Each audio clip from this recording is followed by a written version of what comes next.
for me to sign of James yet. No, I am too. I mean, I love education kids, but No, I'm with you on that. calendar problem I have. I don't appreciate that. We don't have a bottomless pit. right. You got a whole lot getting On the way, had it at 9. Well, that's the presentation, December 1st, or 2nd. Did you just say we're not getting our budget books? I don't know, for the school. Budget presentation is the 1st week of December, that's. I'm gonna see if we get it. There's no reason to. So we will see it, like, I love it. Hello.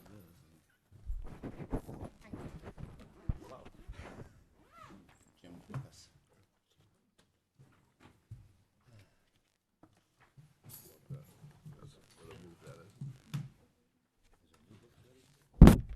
Where's our new books at? and Jonathan. Last year's. Okay, folks, we're going to open up a formal hearing. All right. Ladies and gentlemen, welcome to the Londonderry Town Council's Budget Workshop for fiscal year 2021. If you can all please rise for the Pledge of Allegiance. Pledge allegiance to the flag of the United States of America and to the republic for which it stands, one nation, under God, indivisible, with liberty and justice for all. Ladies and gentlemen, remain standing, please. For all those first responders here today and joining us here in this room and those that protect this town, for the folks that protect this country, moment of silence. Thank you.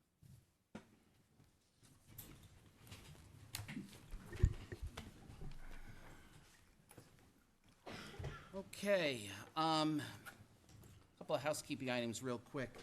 Can I have a volunteer for somebody to catch parking lot questions that will be answered? So the next town council meeting is on Thursday, to give the staff a little extra time to answer questions on Thursday, November 7th. So if I can have a volunteer from either council or budget committee to catch parking lot questions so that we can recap them at the end. Anybody? Anybody want to volunteer? Well, then we'll just appoint the finance director. So you'll take care of all the parking lot questions? Okay. Just things we don't have the answers to now that we'll have to have the answers for on Thursday? Okay, Okay? sounds good. All right, so let's get rolling. Gentlemen, it's your, please start your presentations. Thank you, Mr. The Chairman. goal is to try to leave here by noon. Please ask questions as we go. Thank you, Mr. Chairman, members of the council, Budget Committee, and everyone watching at home. Welcome to the presentation. This is the town manager's proposed budget for fiscal year 2021. Very quickly, and I'm going to digress a few times, mostly for the edification of the new budget committee members who have not been through this before. The council is pretty familiar with all of the information. The deliberative session, of course, is on February 8th this year. Voters have a choice at the ballot in March to choose between the presented budget, the proposed budget, and the default budget. Sometimes they're the same, but never has a proposed budget been above the default budget since we've gone to default budgeting. Also, the voters will have to vote on a supplemental operating budget. That is due to the laws that changed a couple of years ago that changed the rules of the default budget. The default budget, again, is the fiscal year 20 amended operating budget, adjusted by contractual items only, and then reduced by any one-time expenses in the fiscal year 20 operating budget. Again, new legislation in 2018 told us the default budget can no longer include salary and benefit increases of non-contracted personnel or non-represented personnel. It cannot include increases to contracts approved by the town council that were not approved by the voters. And these items, along with increases to fire utilities and roadway maintenance, are what make up the supplemental budget, which I will get to in a few slides. Looking at the general fund budget going into this year, there you see the numbers on the fiscal year 20 budget, followed by the numbers on the proposed fiscal year 21 default budget. One of the new items in that budget is that the sewer budget is now included in the general fund budget. That's something we changed last year on the warrant when the voters dissolved the sewer fund, so we didn't have to put it on the warrant every year. That now goes into the general fund budget. You'll see that my proposed budget is actually $638 below the default budget. And then the operating budget, the proposed supplemental budget is $153,000. The default increase is 2.85% over fiscal year 20. Quickly, if you're doing the math in your head, you're going, wait a minute, how's $3 million, 2.8? Again, that includes the sewer. So you have to take the sewer out of it to get to that 2.85%. And then major cost drivers, salaries and benefits, and the waste management contract. These say major cost drivers, it really should be the only cost drivers. So the only things the default budget is going up by over last year's budget are the contracted salaries and benefits and the waste management contract. Going to the next slide here. Supplemental budget, again, $153,000. That's made up of first, $100,000 from the roadway maintenance line from a bond payment fall off. So years ago, before I was town manager, the decision was made that we used to do bonding for roadway maintenance. We no longer do that. But what we decided is that as those bonds payments started to fall off, we would add them to the roadway maintenance line to maintain the level of roadway funding that we had been doing, or actually increasing the roadway funding. We used to be able to do that through the default process. We no longer can do it, so that's why it's in this supplemental line here. Same thing on the next one with the internet upgrade that we had to Town Hall and the other departments. This was a contract with Comcast that we entered into this fiscal year. It was a promotion, which is why we took advantage of it, so we're not actually paying for it this fiscal year, but it's a $10,000 increase to the contract next year. Again, could have been added into default previously, but under the new laws, it cannot. And then finally, you'll see there's a $43,000 increase in utility costs for the new fire station. So going back to what I was saying about the default budget and how it only went up by personnel and benefits in the waste management contract, what's important to know is this. Pretty much every other line in the budget for the last 8 years has remained static. So materials, supplies, utility costs, things like elections, all of that stuff has remained static. The funding has not gone up at all. And the reason I bring this up is you'll be hearing later on in the police presentation and the fire presentation that there are default lines within their budgets which are more or less underfunded, or they get overspent. And the reason is because costs have gone up. Utility costs, everyone can look at their utility bill over the last 8 years. It's gone up. In our budget, it's remained exactly the same. So you say, well, how are you paying for that then? And the answer is pretty simple. It's paid for in quote-unquote savings that we have in personnel and insurance line savings. So if someone retires, that's money not being spent in the budget, and that's how it's being covered. Someone could say that's not the best way to be budgeting, but it is how we've been budgeting and getting by. I don't know how much longer we'll be able to get by doing it that way, but it is the way we've been doing it. So this $43,000 represents the increased utility costs for the new fire station. We increased the size of the fire station threefold, and so we can't keep the utility lines the same way that they are in the current budget to cover the costs of electricity, water, gas.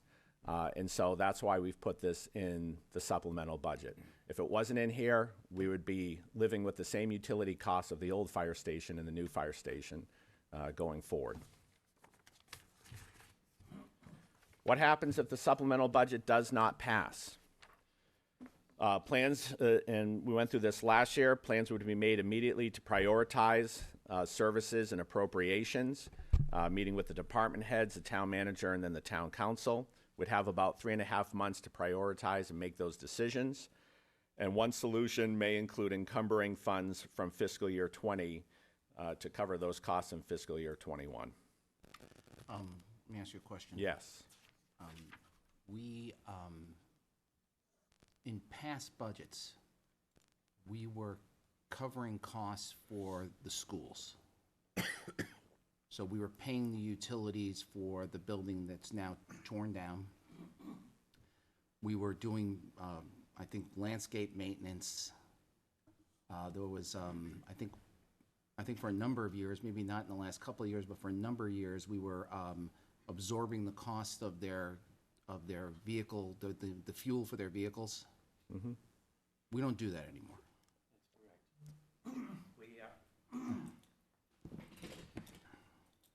Starting with the first question, the lawn maintenance, we went out to contract. That was separated this year.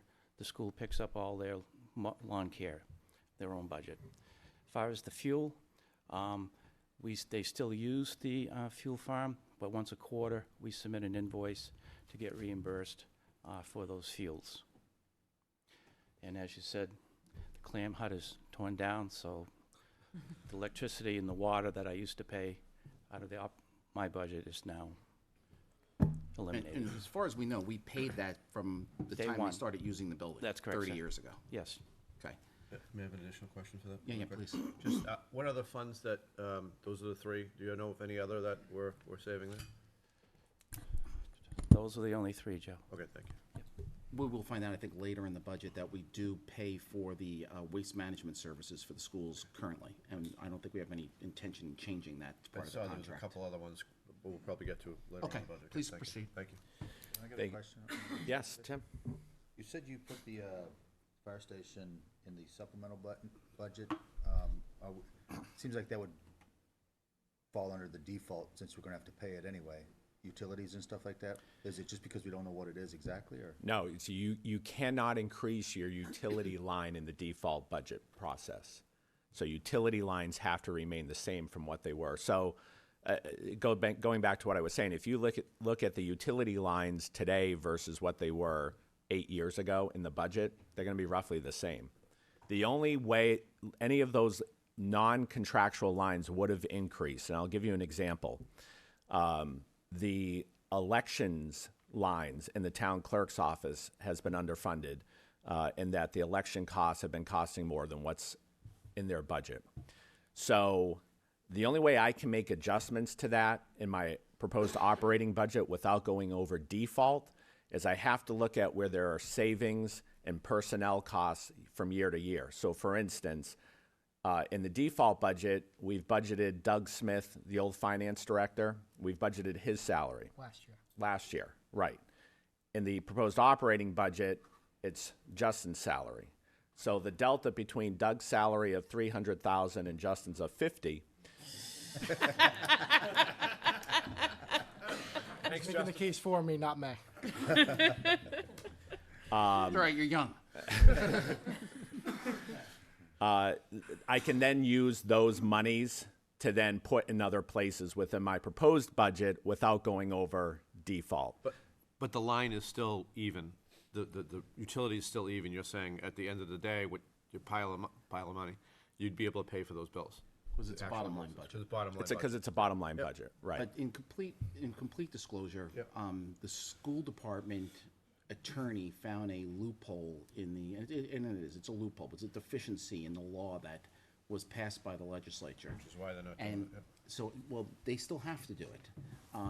They're taking a question to the ballot to change their charter, but their charter is written differently than our charter. We can't take it to the ballot in the same way in which they can.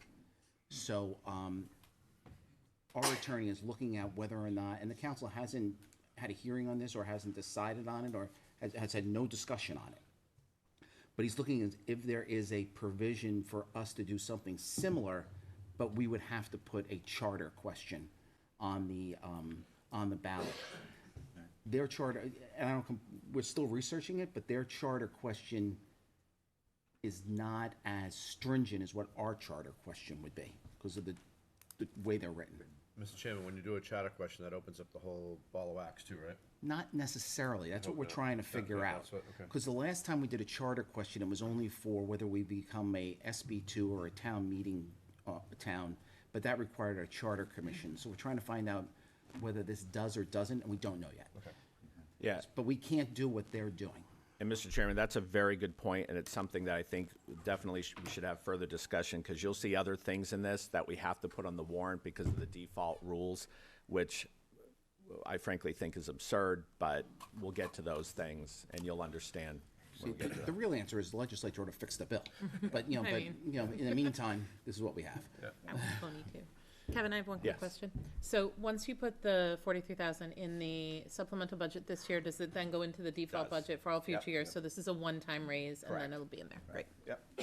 Same thing with the roadway maintenance. The roadway bond, maintenance. If it Awesome. passes. If it passes, yeah. Passes. On to special revenue funds, you'll see, so again, every year we've been putting in the police special detail fund.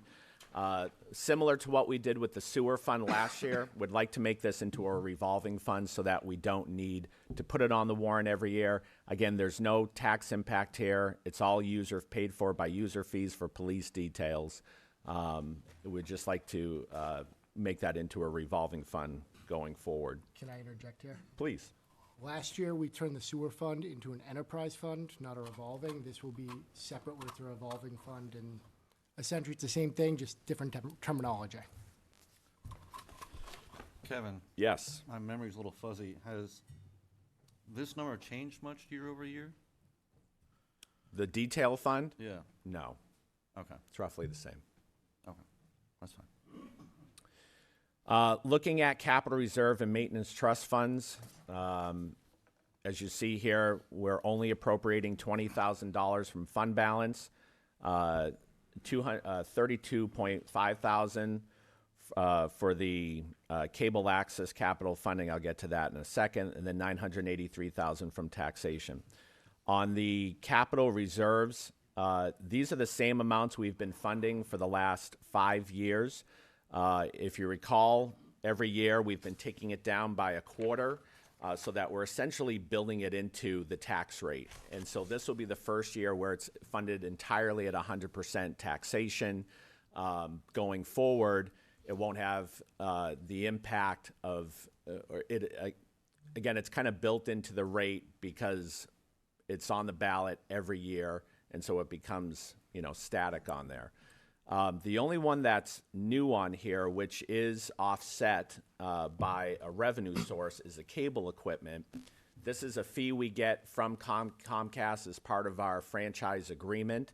The Department of Revenue has said we can no longer been doing it the way we have been doing it, which is basically accepting it and spending it at the council meeting. They said this has to be voted on by the voters. So again, it has no tax impact. But it is something we have to put on the warrant now according to the Department of Revenue. Expendable Maintenance Trust and roadway maintenance, again, those are the same amounts that they've been for the last 5 years. The only difference now is that they will be funded 100% taxation on that. Special warrant articles.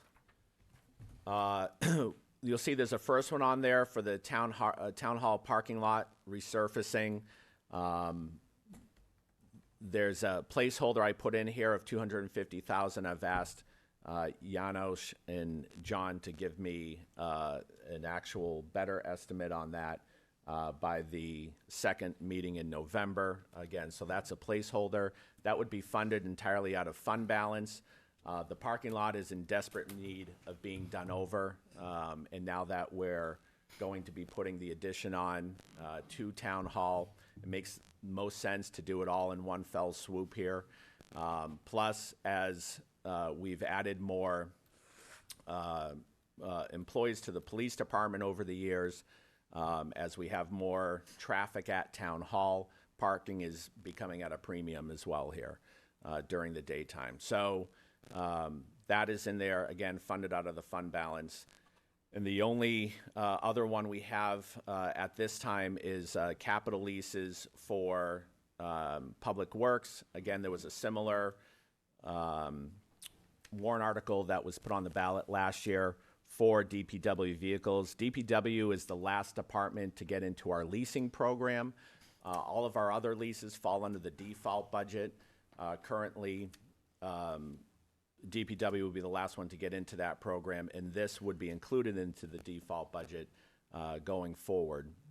But we have to put that initial payment on so that the voters can vote to approve it on the warrant. There are 5 union contracts that are currently under negotiations. It is certainly our hope that we'll be able to get to agreements on all 5 of those in time for the ballot in March. And then the Recreation Commission and the Recreation Director have asked to establish a capital reserve fund for small vehicle purchases and maintenance of such for $15,000. I've asked Art Salidas to just briefly speak to this morning. Art, if you want to come up to the mic. What I will tell you is that the commission has plans to bring this as a petition warrant article if the council decides not to put it on the warrant. And so I would expect it to be on either way. But Art, would you just speak to? Before you get to that, Yep. This is, we can fund this on UFB, right? I mean, this is something that we absolutely have to give back to the kids and to the town as far as, you know, these are just essentials, you know what I mean? So I don't even, we can talk about it later, but I don't even understand why we would even have it on a warrant article. I think Art could just come to us and we can establish the department's capital reserve to fund it through UFB. Like, anyway, sorry. The problem we're having is that when West Road opened, just to give you a little background, we didn't account for all things like, maybe like with the fire station, more electricity.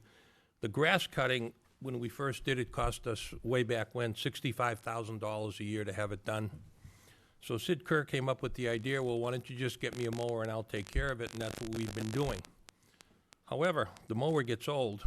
We don't have the money in our budget to, if the mower dies, to go out and get a new one. Our diesel mower is probably, well, it's well past its prime, much like myself, and it's getting old. Things are just breaking gradually, like little switches and things. Still runs fine because we take great care of it. The other thing we have is a spreader that we spread the fertilizer with. And this fertilizer deteriorates the metal. So it's kind of normal procedure, but the problem we have is we don't have $15,000, $20,000 in our budget to go out and buy another mower. If the mower breaks, we're really behind the 8 ball if we have to kind of put it on hold and go beg, borrow, and get money. So it would be just for the stuff that we have that we definitely need. The mower comes to mind, the spreader comes to mind, and as our equipment gets older, that's why we would like this. Yeah, Kevin, I got to tell you, the time that I've sat on the Recreation Commission, these guys really stretch the nickels into dollars there. I mean, it's just amazing what they do with the small amount of money that they have. Sid's been unbelievable. Art's always questions every penny, and I just think it's something that we got to look at, similarly to some of the other things that are going to come up later on. But when I saw this here, I wanted to make sure people understood this should be a simple item for us to go on UFB. Okay. If there's no questions for Art, we can move on. Great. So the direction the council gave the town manager is that it's time to take a hiatus on warrant articles. I'm sure the streets of gold being paved for $250,000 out here, that seems like a lot of money for parking lots, but I don't know a lot about how much asphalt and paving costs or what the process is or whether you're ripping up parking lots or anything else. But the direction from the council is that for the near future, we got to peel back the warrant articles. The community has supported the town, and we're at a point where we really, can probably go some period of time without going to the voters. Okay. I'm not saying we're not doing it. I'm just saying last year we had 3 pages of articles. And this is a good way of getting it off of that article by just getting it UFB'd, right? This is No, really it would we still- still do it it. would We still still, need to we have to with- do with- still- with default budgeting, we still have to do I it. understand that okay, just to clarify, the Recreation Department Capital Reserve Fund to establish the fund, right? Correct. So we still have to have it on the warrant article, but I think to your point, it's like more for the spending it from the pocketbook of the person that's out there making a living and paying taxes, so. Sorry.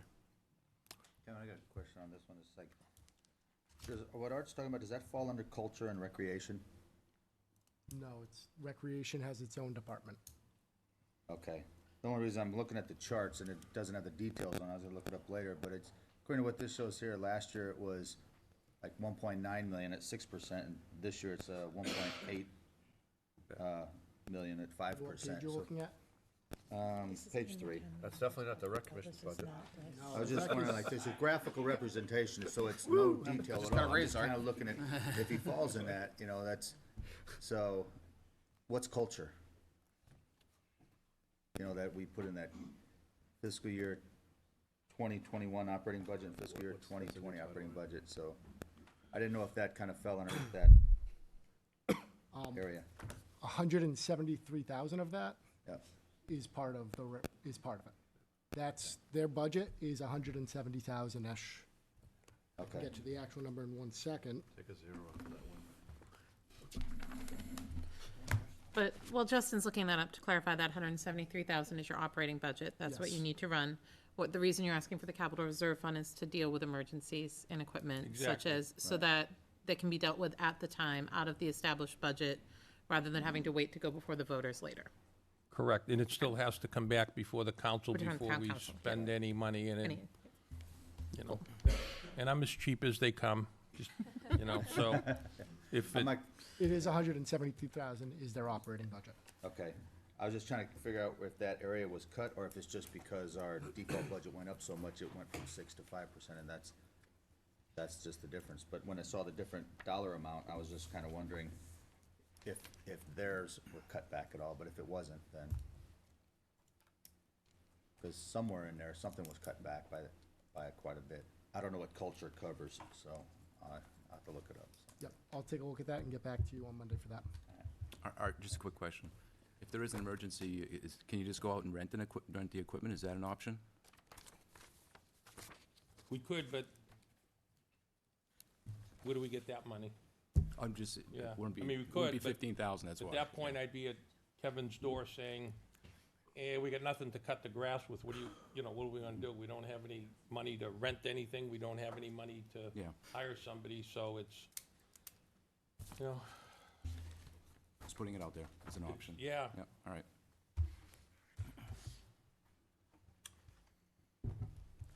Please proceed. Thank you. Thanks, Art. Tim, I believe the library is part of the culture, which is a good chunk of that one That point. makes sense. Okay. The library's got culture. All right, moving on. Mr. Chairman? Yes. Before we get too distant from some of the earlier comments about the default budgets and some of the nuances in the legislation that's causing some changes, I did want to mention, being in the legislature, there are some changes. I am co-sponsoring a bill that could help change one of the big frustrations with the public with SB2. SB2's been around now about 20 years, and some of the nuances that have grown out of SB2 are these things called default budgets. When taxpayers vote down a budget, a school budget or a town budget, it's rarely because they think the budget is too low. They're usually voting it down because they think the budget's too high. So one of the kind of wacky nuances of SB2 is when you vote down a budget, you often get a default budget in its place that's even higher.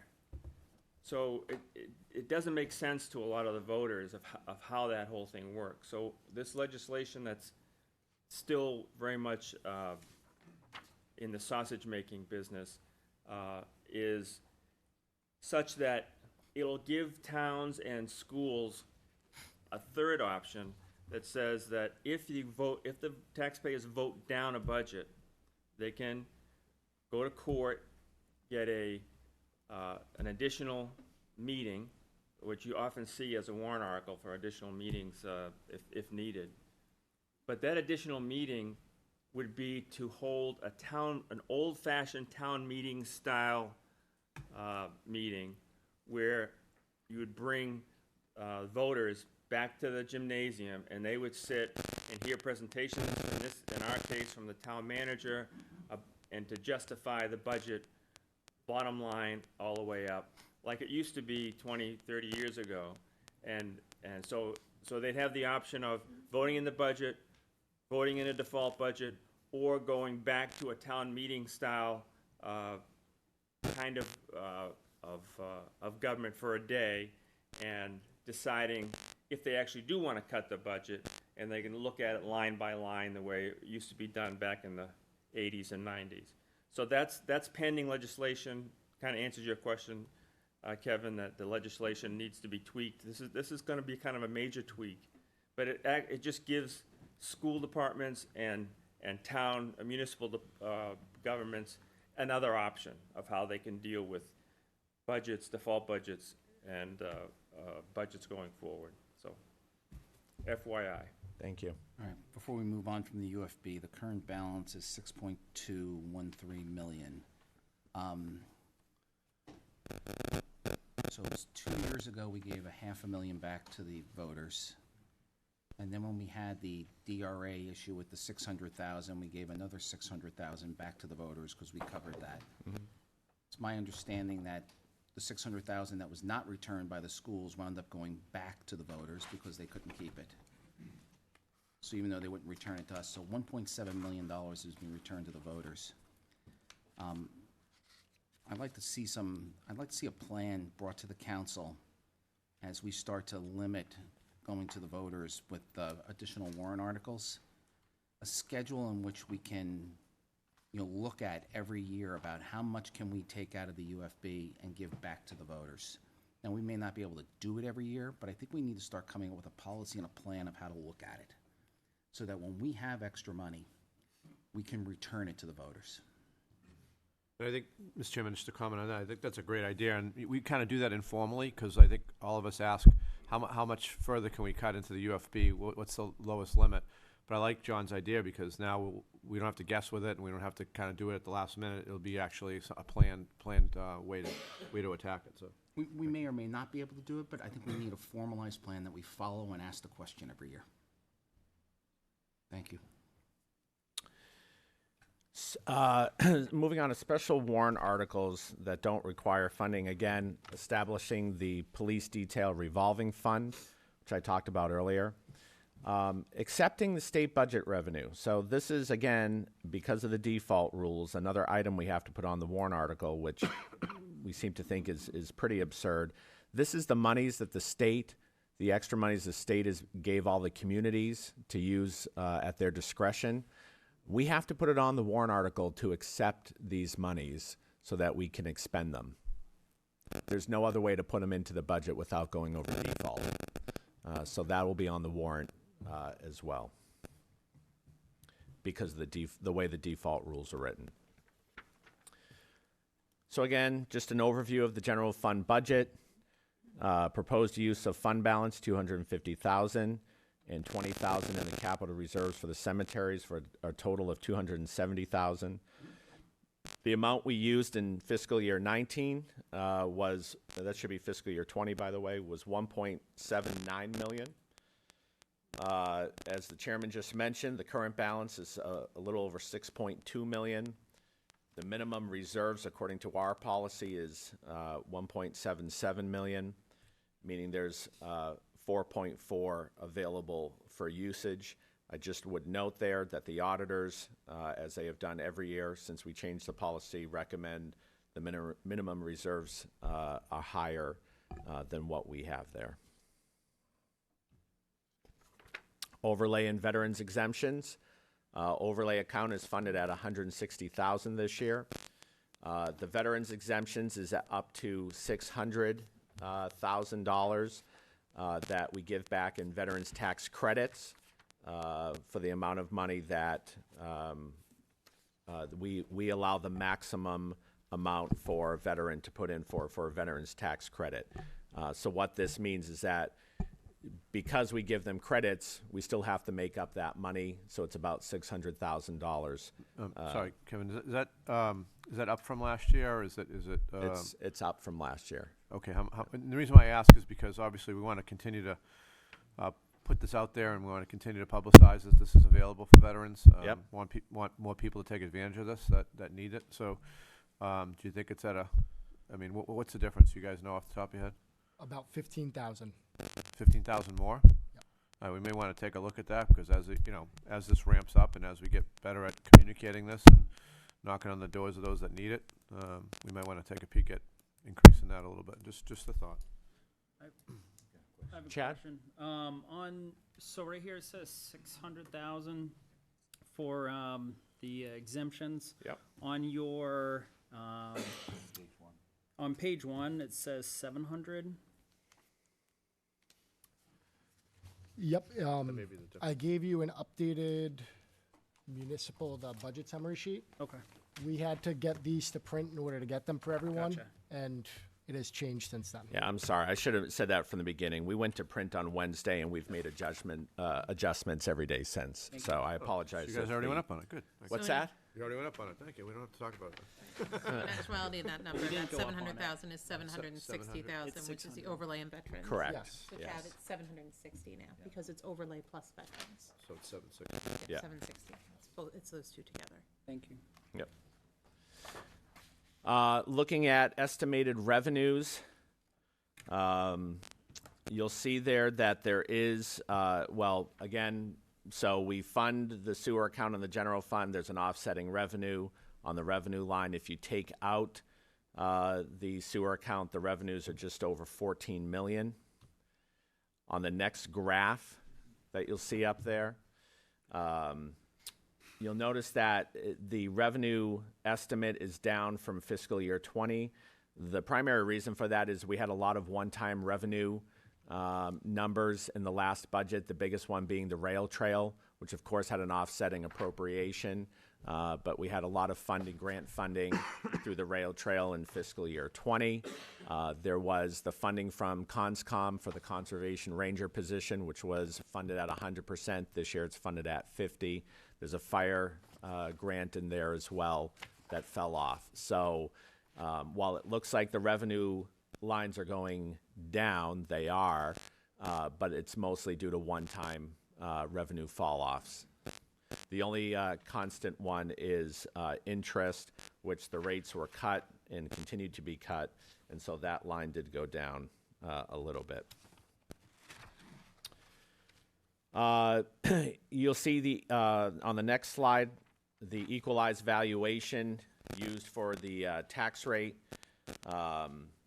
The percent change is on the side from year to year, and would you believe that the percent rate went from 3.67 to 17.87 from 18 to 19, and that's because this was a reval year this year.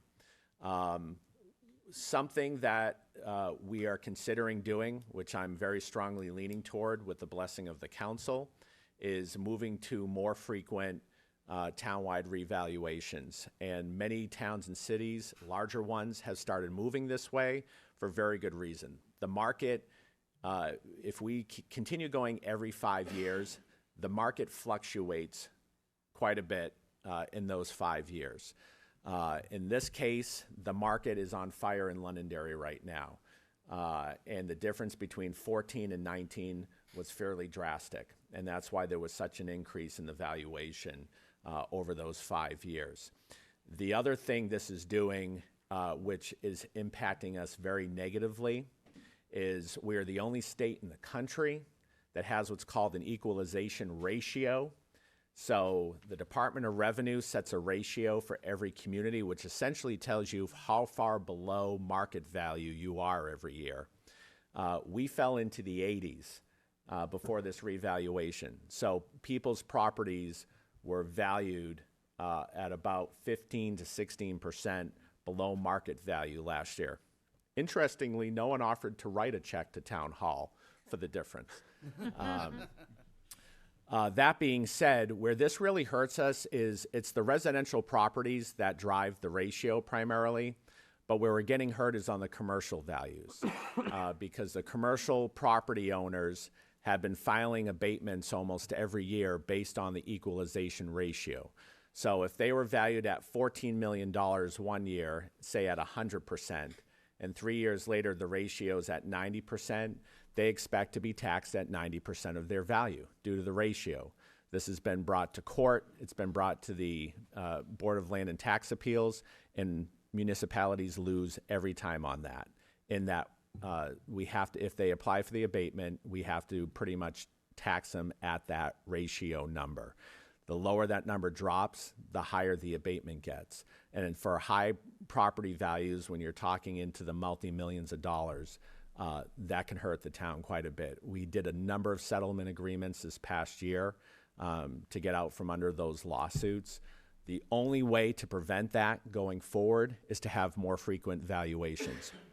And by the way, that doesn't mean the homeowners are going to get going to be negatively impacted if we do them, say, every 2 years, because when the market starts to drop, it also means that their values would drop as well as the market starts to slow down. But it is something I think we really need to look at doing rather than waiting every 5 years. How much is it really difficult to do the reassessing and everything? Well, with the new software package, it's not, right? That's correct. Yeah, so we have a new software package. I've asked the assessing department to look into the costs if we were to do it every couple of years.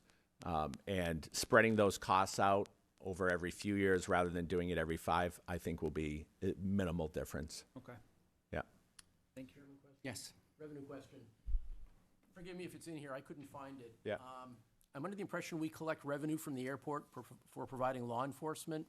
How much and where is that in here? Next slide. So.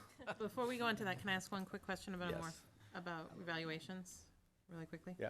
When we're doing them every 5 years, that often doesn't capture, we often miss that drop in the market, right? So property owners don't get the benefit Right. of the drop in the market. So if we went to more frequent revaluations, there may be some significant benefits. Well, that's what I was saying, is that if there is, let's say the market tanks tomorrow, well, we're not set to do our next valuation until 2024. So by doing it, if we went to every other year, we would capture that at least in the second year if the market started to drop. Yeah, the real issue is what we explained at the town council meeting the other day. Let's say, for example, we collect $100 million.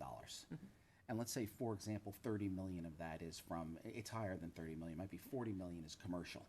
So let's say the 60 million, that market goes up by 20%. But the 40 million market only goes up by 5%. So the differential of being, because we need the same amount of money to run the town, the differential falls on the residential. Yeah. And I think in a year that, say, commercial's stronger and we didn't revalue, then we miss all that additional revenue, right? That's correct. Well, I think it's more of a balancing act than it is anything else. Yeah. But I think Bedford is doing it now, and they put that out there about a year ago. They did. Yeah, Bedford went to every other year, and again, they had the same issue we're having, where they were getting killed on abatements from commercial properties, high-value commercial properties, because they're abating for the ratio, and their ratio dropped into the 80s as well. And Bedford, similar to our market, it's a desirable market, and so their residential values are going, skyrocketing. Okay, Can I next answer slide. Jonathan's question.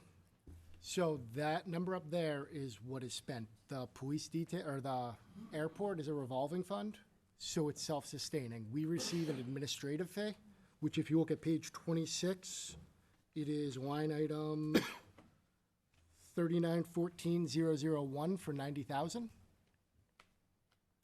That's where the administrative fee is for the revenue we receive from the airport. And Jonathan, we also get a payment in lieu of taxes, which is 700 and some odd thousand, right? But that has nothing to do with the police detail aspect. I That is understand. the land. But so there is additional money that comes from I forget what the number is, 750 or 720 or something like that, that they pay us in lieu of taxes. Almost 714. Okay. And so this page just shows a potential estimated tax impact. I would caution everyone, I say this every year, this is a very conservative estimate. We've never come close to the estimate, and that's why I note it is only an estimate at this time. We don't know what the valuation will be at the end of the year. revenue numbers change as well. And of course, some things don't get voted in. So if you look at the tax rate history in town since 2011, you'll see our high water mark was in calendar year 13 at $5.19, and the low water mark is this year at $4.56. Tax rate comparison, since everyone on Facebook seems to think we have the highest tax rate around, it is actually not the case. We're actually second lowest, only to Bedford. As of this graph, Derry's hadn't come in yet. As you'll see, though, they're the high water mark in terms of surrounding and like communities. Merrimack's hasn't come in yet either, but they also are, as of last year, higher than us. I doubt Derry's gonna come down from 760 to below 456 though, so. Probably not.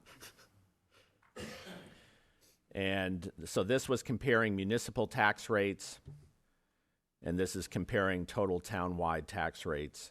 And as you'll see, very similar to the last graph. And then the budget schedule. Any questions for the town manager? I do, Mr. Chair. Yeah. Or, Mr. Dolan, do you want to go first? I'm sorry, I didn't, Okay, you called on you first. I was looking in that direction, sorry.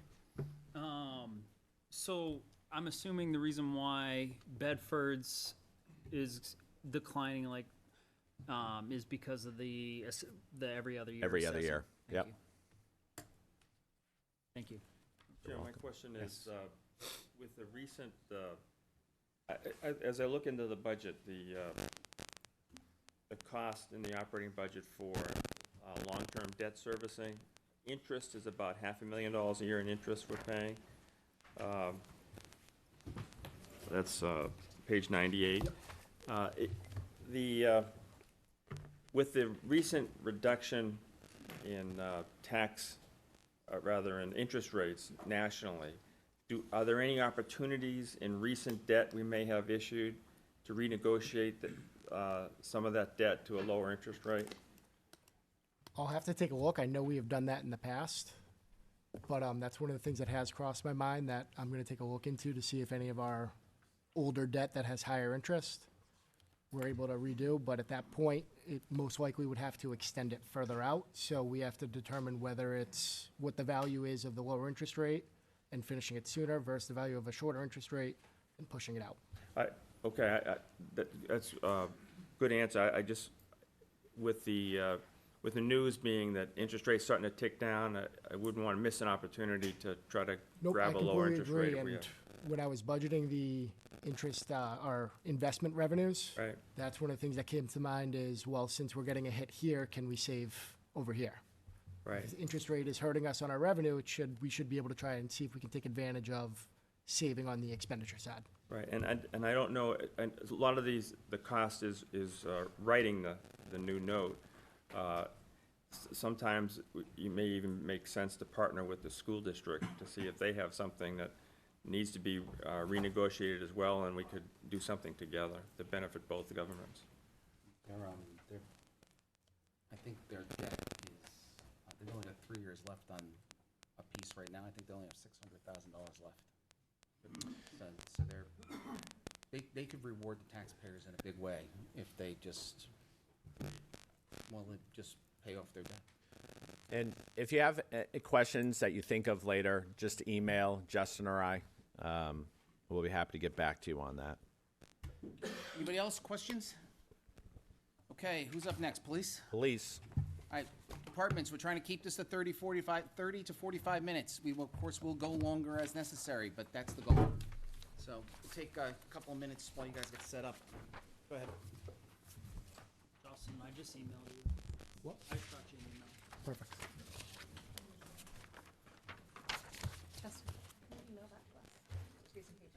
Yes. Good morning. Thank you very much. Ooh. Leave it. It's all yours. Would you like me to stay? I can stay and.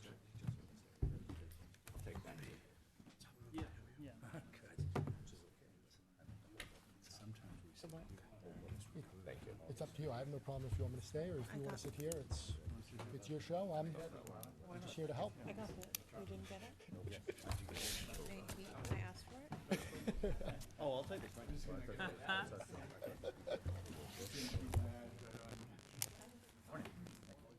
Yeah, I asked It's for the it. same thing as the presentation. Hello. Also, the finalized budget a bunch of 2019, presentation, I that's don't the wanna waste police your paper. department one, if you'd like to open that. Finish this. Yep. The green? Thank you. Don't wanna miss something.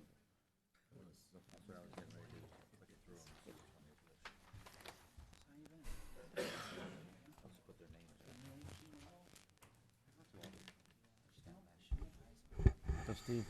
Thank you, sir. Good, how you doing? Yeah, you too. Training or something. Thank you. Oh, no. We sent it on Thursday? Yeah. We sent it to everybody.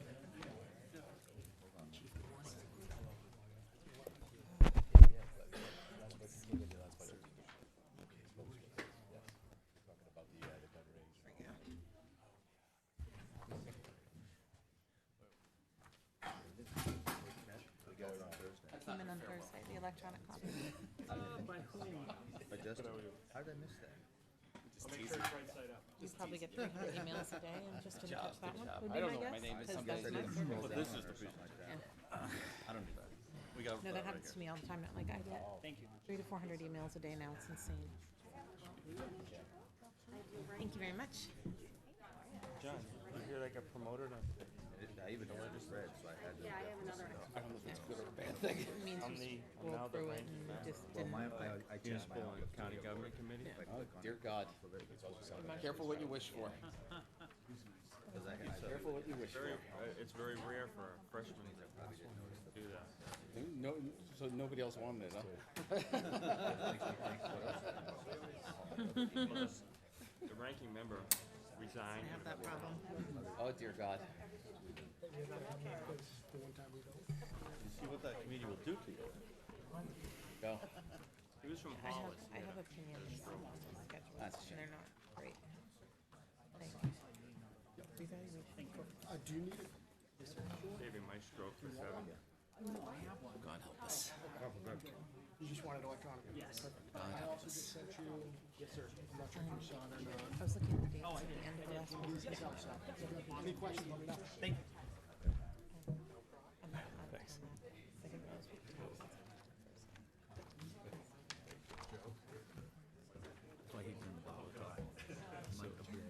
Seven.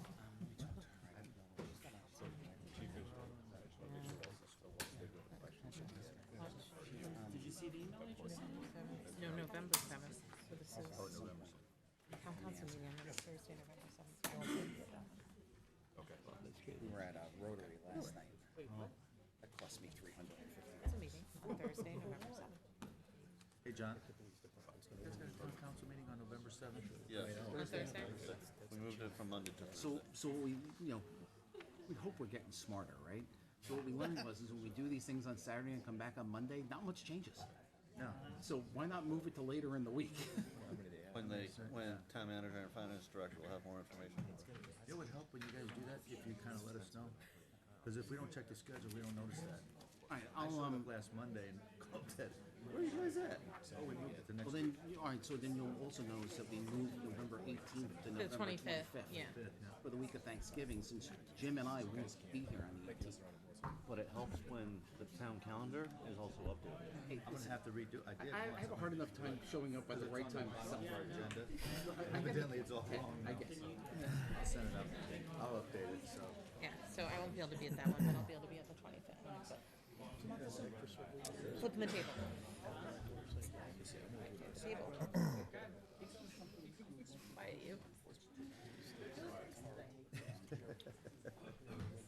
Thank you. Hey, Bill? Hey, how are you? I know. I'm not Thanks. saying you. No, I'm just saying, yeah. It's chasing me, I'll tell you. So, Well, that on the website, pardon me? updated schedule stuff. Kirby, That's the only way. is the website updated with all the correct meeting dates that we changed? Okay. Is the town calendar updated? Okay. All right, we'll just go ahead and get started with, and Mr. Butler will join us. So, gentlemen, congratulations Thank you. for being the people who have to follow Jerry Dusso's budget. Good luck. Thanks. Floor is yours. Let me take a moment to introduce Lieutenant Joseph Bellino, Lieutenant Alvin Betancourt, and Captain Chris Gandia. And at this point, I'll turn the floor over to Captain Gandia, who can introduce our budget proposal. Sure. So thank you for having us. I just want to address 3 points of observations that you're about to experience here. First one is obviously the presentation, which you're about to see. It's full of the quantitative and qualitative data that the lieutenants are going to go over. The second one and the third one, maybe obvious or not so obvious, are career development and opportunity. Career development, you see 2 young, handsome faces in front of you here. Although All right, they may Chris, be, let's not get carried away with it.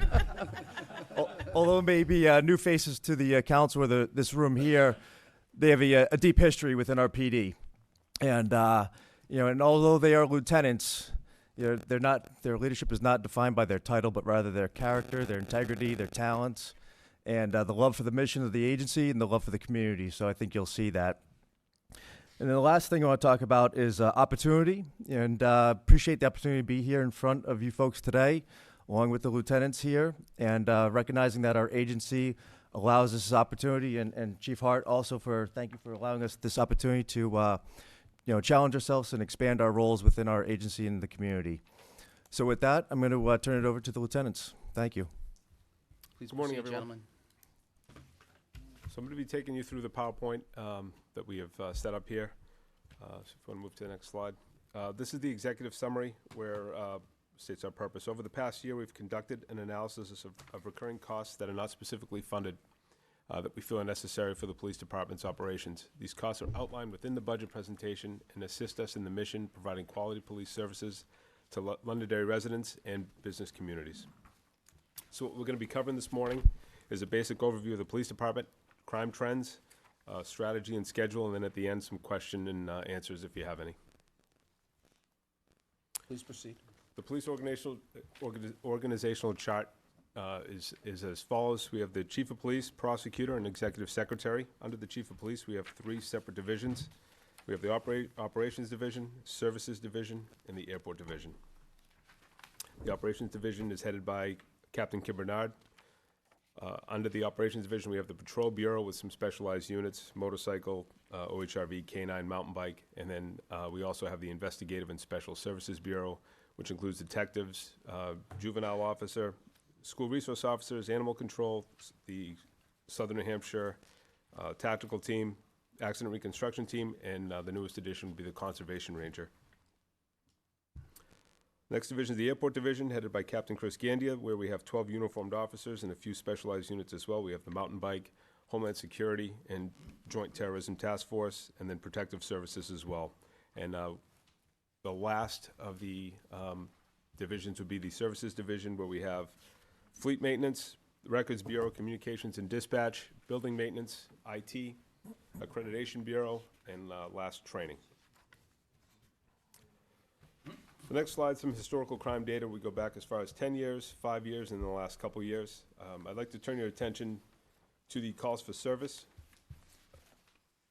where we're on pace at this point for about 27,500 calls, which is about a 13% increase from 10 years ago in 2009, and slightly down from last year, although that can fluctuate depending on calls for these last 2 months.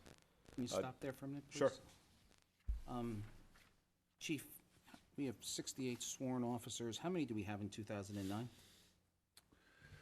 Off the top of my head, including the airport, we were probably around 59. So we've grown some because of the grants that were approved for the school resource officers and then the individual school resource officer program over that time. So with 59 in 2009, that was 445 calls for service per officer. Well, there's a reason I'm a police chief and not a surgeon or a physicist, and if you say that's true, then I'm going to believe you.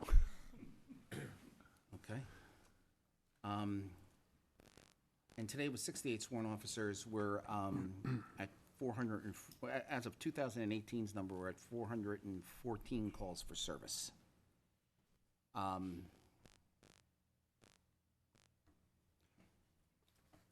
What do you think has changed Interesting in the that calls you of asked that service? because I mean, I'm not saying that it went, I mean, I'm talking about, I don't think it went down. When I'm trying, let me clarify the question. Sure.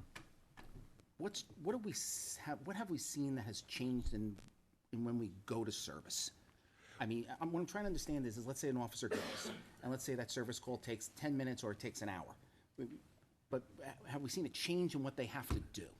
Well, interesting that you asked that question because I think that was Lieutenant Betancourt's next concern that we want to address is, and let me preface by saying, over the last 25 years, but most particularly in the last 10, the nature of what we deliver to the community, the nature of the policing service has changed dramatically. And while we say that for this year, we don't see that going backwards. We see that type of change increasing in the next few years and perhaps into the foreseeable future. Lieutenant Betancourt? Sure. One of the most recent examples we have is with drug use. So going back to when I started 13 years ago, it was more of a model of interdiction and enforcement. You have a call with drugs, and it's either find out that there are drugs and take care of it, and then enforce it. Now what's changed is we're providing. It isn't we found that law enforcement action simply isn't enough to get help for these individuals. We're going back to the same places over and over again. So what we've started at the Londonderry Police Department is a substance abuse intervention pamphlets where we hand out when we go out to these type of calls. And the purpose of them is to go over some help options for individuals and family members of individuals. So where a call like this, where we handle it before, now we're spending time with the families to kind of go over their options and then following up later on. So it's not done that day. We have a unit that then follows up with these families and these individuals to try and get them the help that they need in order to fix their issues.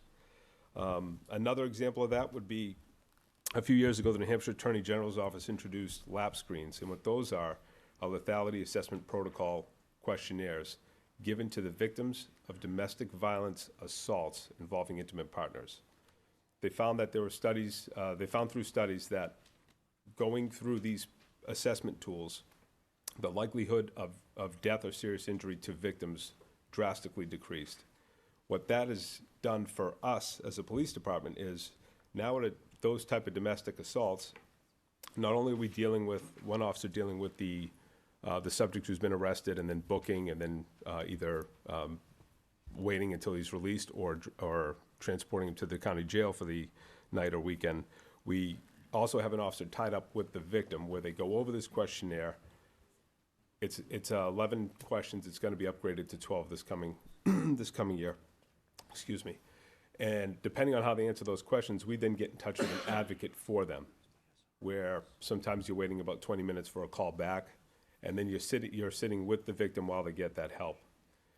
Speaking from experience, these take a minimum of a half hour and upwards of an hour sometimes, depending on the time of night. Most domestics happen late at night where they have to get an advocate on the phone. So in addition to an officer tied up with the subject who's arrested, we have an officer tied up with the victim. And then again, in these type of cases, that also requires follow-up. So those are just two examples of time spent at calls, which is drastically different than 10 years ago. So if I could follow up on that, Mr. Chair. So what this reflects is a different attitude towards how we approach a call. And we're not alone. We do think we do it better than most, but we're not alone in that. The nature of policing has changed. So as Lieutenant Betancourt indicated, where once there was a come up with a so-called bad guy, you interdict, arrest, prosecute, and we're done. The change in philosophy, both socially and from a police perspective, has led to an expanded time commitment on every single call that we deal with. As an example, to follow up on the examples given, the drug call. we've heard the phrase from politicians and talking heads and smart guys across the news cable channels that we can't arrest our way out of the problem. In fact, true. The problem for police is, who are called upon by society to be the first responders in dealing with this, is that initially we only have one tool, and that's what we call arrest.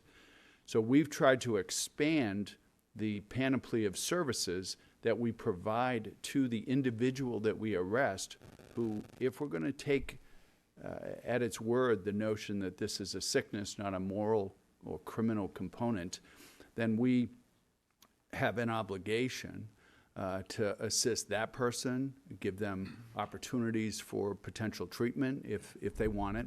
We can't drag somebody. But also to help the family cope with these things. So these are time drivers. It's a fairly new part of policing that we're trying to get a handle on how much time is committed.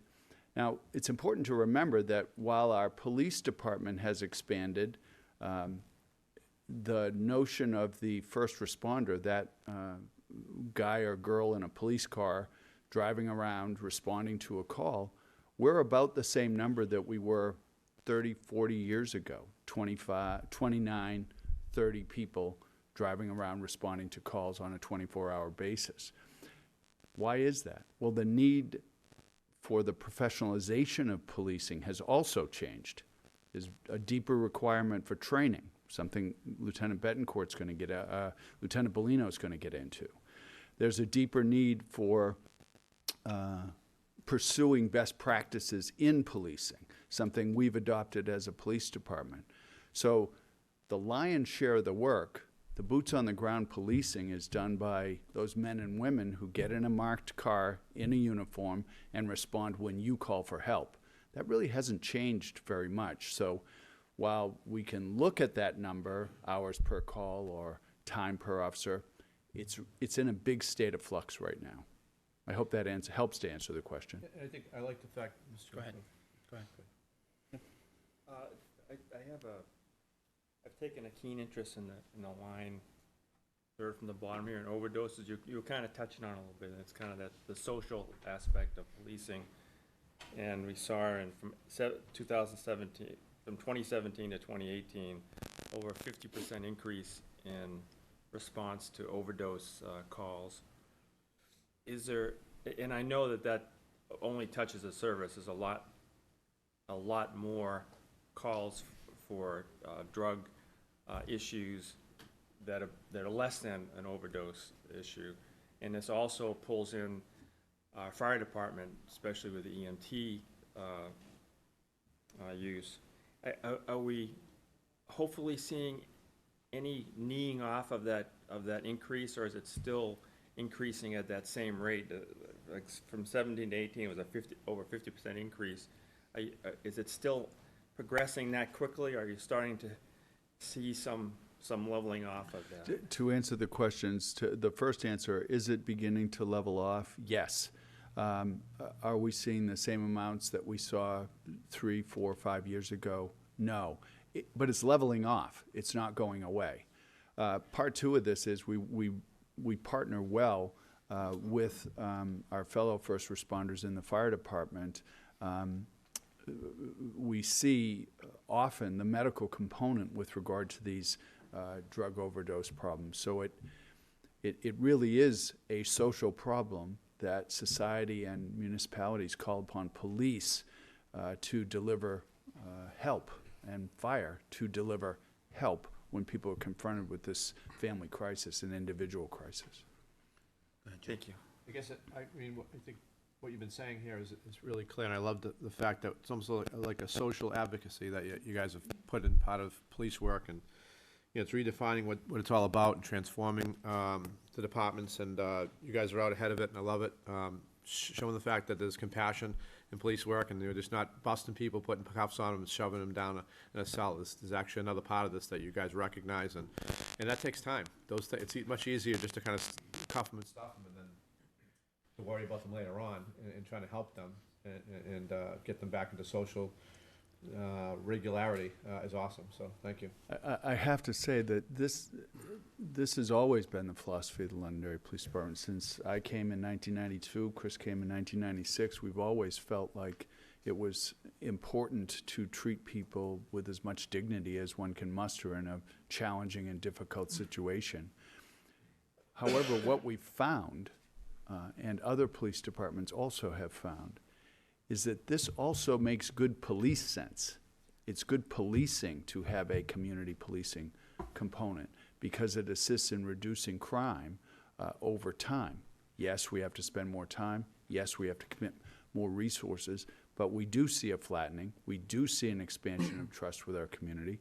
We do see assistance from the civilian population, and we do see a lot of support from that. And that's all related to community policing.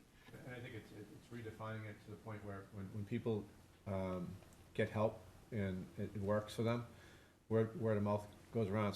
It's not the police car that's coming around the corner to get me in trouble. It's the police car that's coming around the corner to help me. And so that's huge. So I like that. Thank you. Okay, gentlemen, please proceed. Sorry for the interruption. No, that's okay.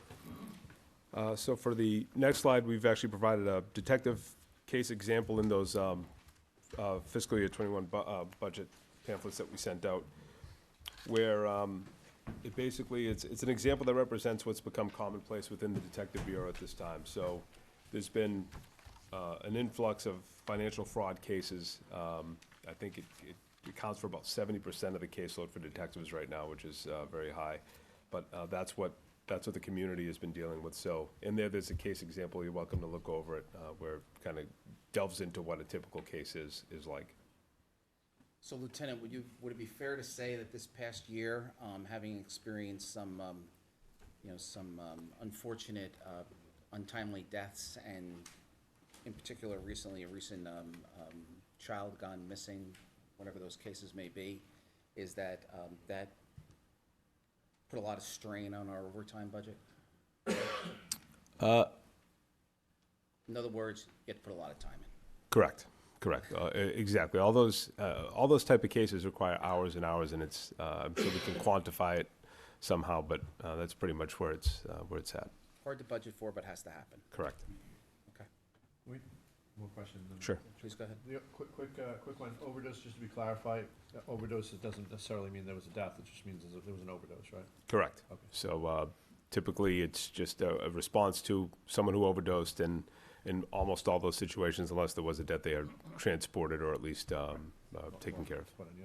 And sir, along those lines, and to follow up on Mr. Dolan's question, is it leveling off? Yes, but our strategy has always been community outreach. So at the end of 2019, you may see a statistic of more than 56. It doesn't mean there was an increase of drug use. What it means is more of an outreach from the community to ask for help, understanding that the police department is not there to penalize them for whatever's put them in that current situation. But we are communicating with members of our community that we can provide other services for them. So at the end of the year, when you see that number, statistics can be skewed. It doesn't mean it's ineffective or that there's an increase of abuse. It simply means more people are reaching out to us for help. Good, thank you for doing that. Especially with Narcan and all that you guys have now on board, right? So. Correct.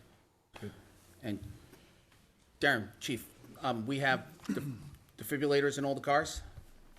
Defibrillators is coming. I'll be coming in front of the council here within the next 2 meetings. We went out to bid on them, and we have found them, so within the next probably... More training. It's good investment. All right, I'm sorry. Please continue. Next slide. So what's the ask? We're here today to ask to fund recurring costs of programs to ensure continued success viability. This year specifically, we are asking for funding for the Southern New Hampshire Special Operations Unit.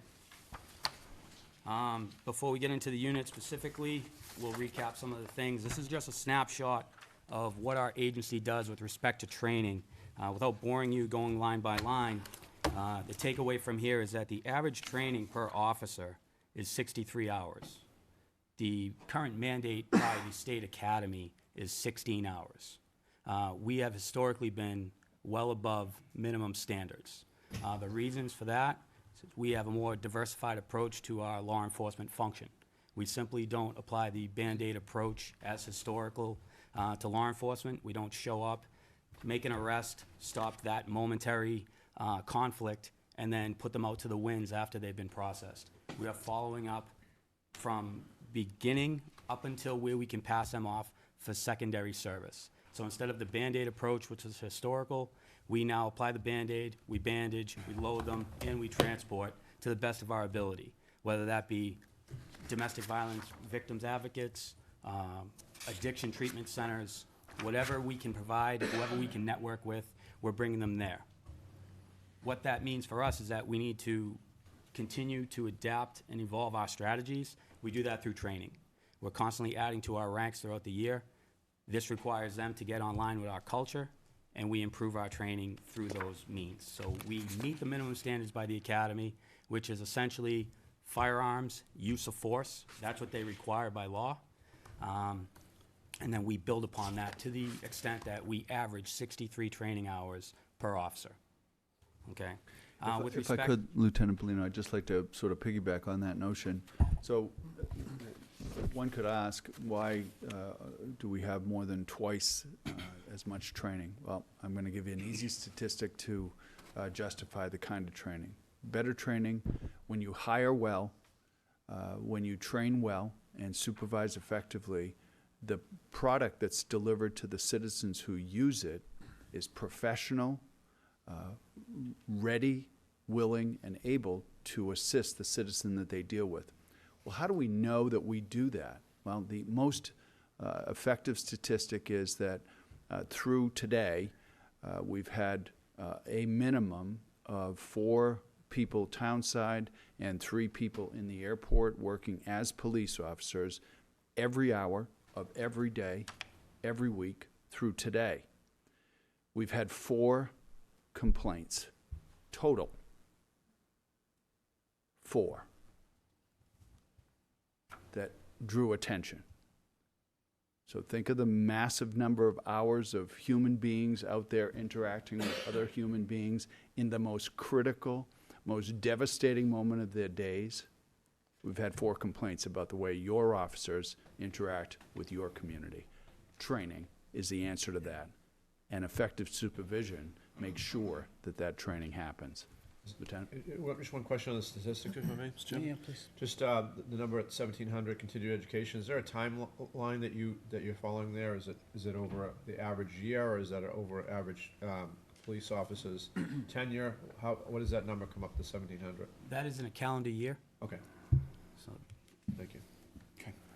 and then we're not being haphazard with any funding or training. A lot of these things, as I stated, there's 16 hours mandated by the academy. However, if you truly understand what the policies and procedures and the requirements are of the academy, you understand that there's unintended loopholes there. For instance, they do not count medical training as required training. However, if you read the policies, you are required to train in use of force. And then Section 8 of that same policy says you are required to render appropriate medical aid after. It doesn't say anything about providing medical training to your officers.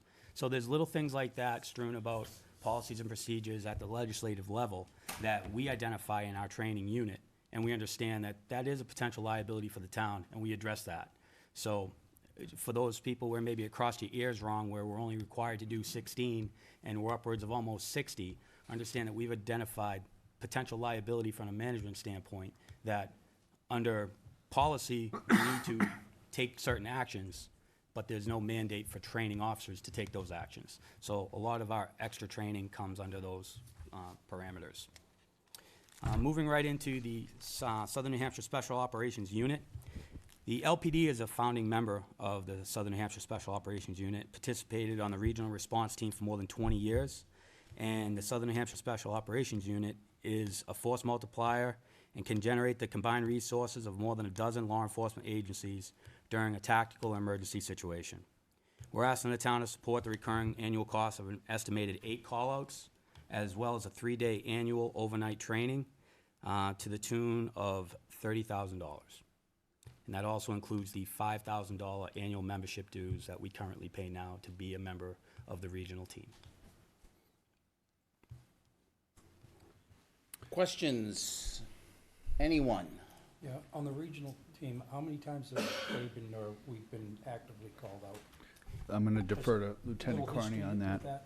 The number is tough to quantify because there's varying degrees of callouts. For instance, the most recent events down in Pelham, the team from the Londonderry standpoint wasn't activated. However, we have officers on duty that responded to provide whatever service they could at the time. So while we showed a presence and took part in the response to that, technically it was not a call-out. Full-scale call-outs, meaning total team activation and dispatching out, I would have to get with the commander of that team from the Londonderry PD side, which is Lieutenant Carney. And what type of call-outs, I mean, for us? They can range from anything with the from an schools actual response, a barricaded subject where you actually need to consolidate and confine a threat to the community. It goes to security details such as dignitary protection or most recently any type of political campaigning in town where it's a preemptive move to bring these resources in, low cost to the town, to provide a force multiplier and just be a deterrent for the most part. So it varies between we're on the news as an active incident to we're simply in the shadows acting as a deterrent. Yeah, and we don't like the news. Can I also? Yes, Kevin. Okay. I also want to add one thing about the SOU, the training. The officers from Londonderry PD that are trained in that on that team also bring those skills back to their shifts. So although they're not out there on deployments, they are working within the town, and they're able to contribute their skills, their experience levels to possibly rectify a situation or give guidance and assistance to the shift on how to handle a situation. So the training experience that these officers bring back to the agency on their daily shift activities is immeasurable. I just want to call to the attention of the council and the budget committee. If you look on your budget books, page 64, you'll notice that I did increase the training line by $15,000 in the budget. And again, that was done through personnel savings between the default budget and the proposed operating budget. I was able to add $15,000 there for training. And if I could, I just want to make a brief comment to expound upon something the chief was saying earlier. I had the pleasure recently of attending the International Association of Chiefs of Police. Law enforcement agencies all around the country were there. Attended a number of workshops and classes, things on active shooting, training the next level of management and leadership within the department, creating victim advocacy programs, all sorts of things. The big takeaway for me was this. Londonderry PD is ahead of the curve in mostly all of these areas. Things that I was, quite frankly, surprised to hear that much larger agencies and cities around the country were not doing, and things we were doing and have been doing for quite some time. And I think that's a testament to both the leadership of the agency and also the governance of the town as well that has supported it and has pushed the agency to be progressive in these areas. And so I was very pleased to see that when I was there. So, Thank you, Kevin. Just over, go ahead.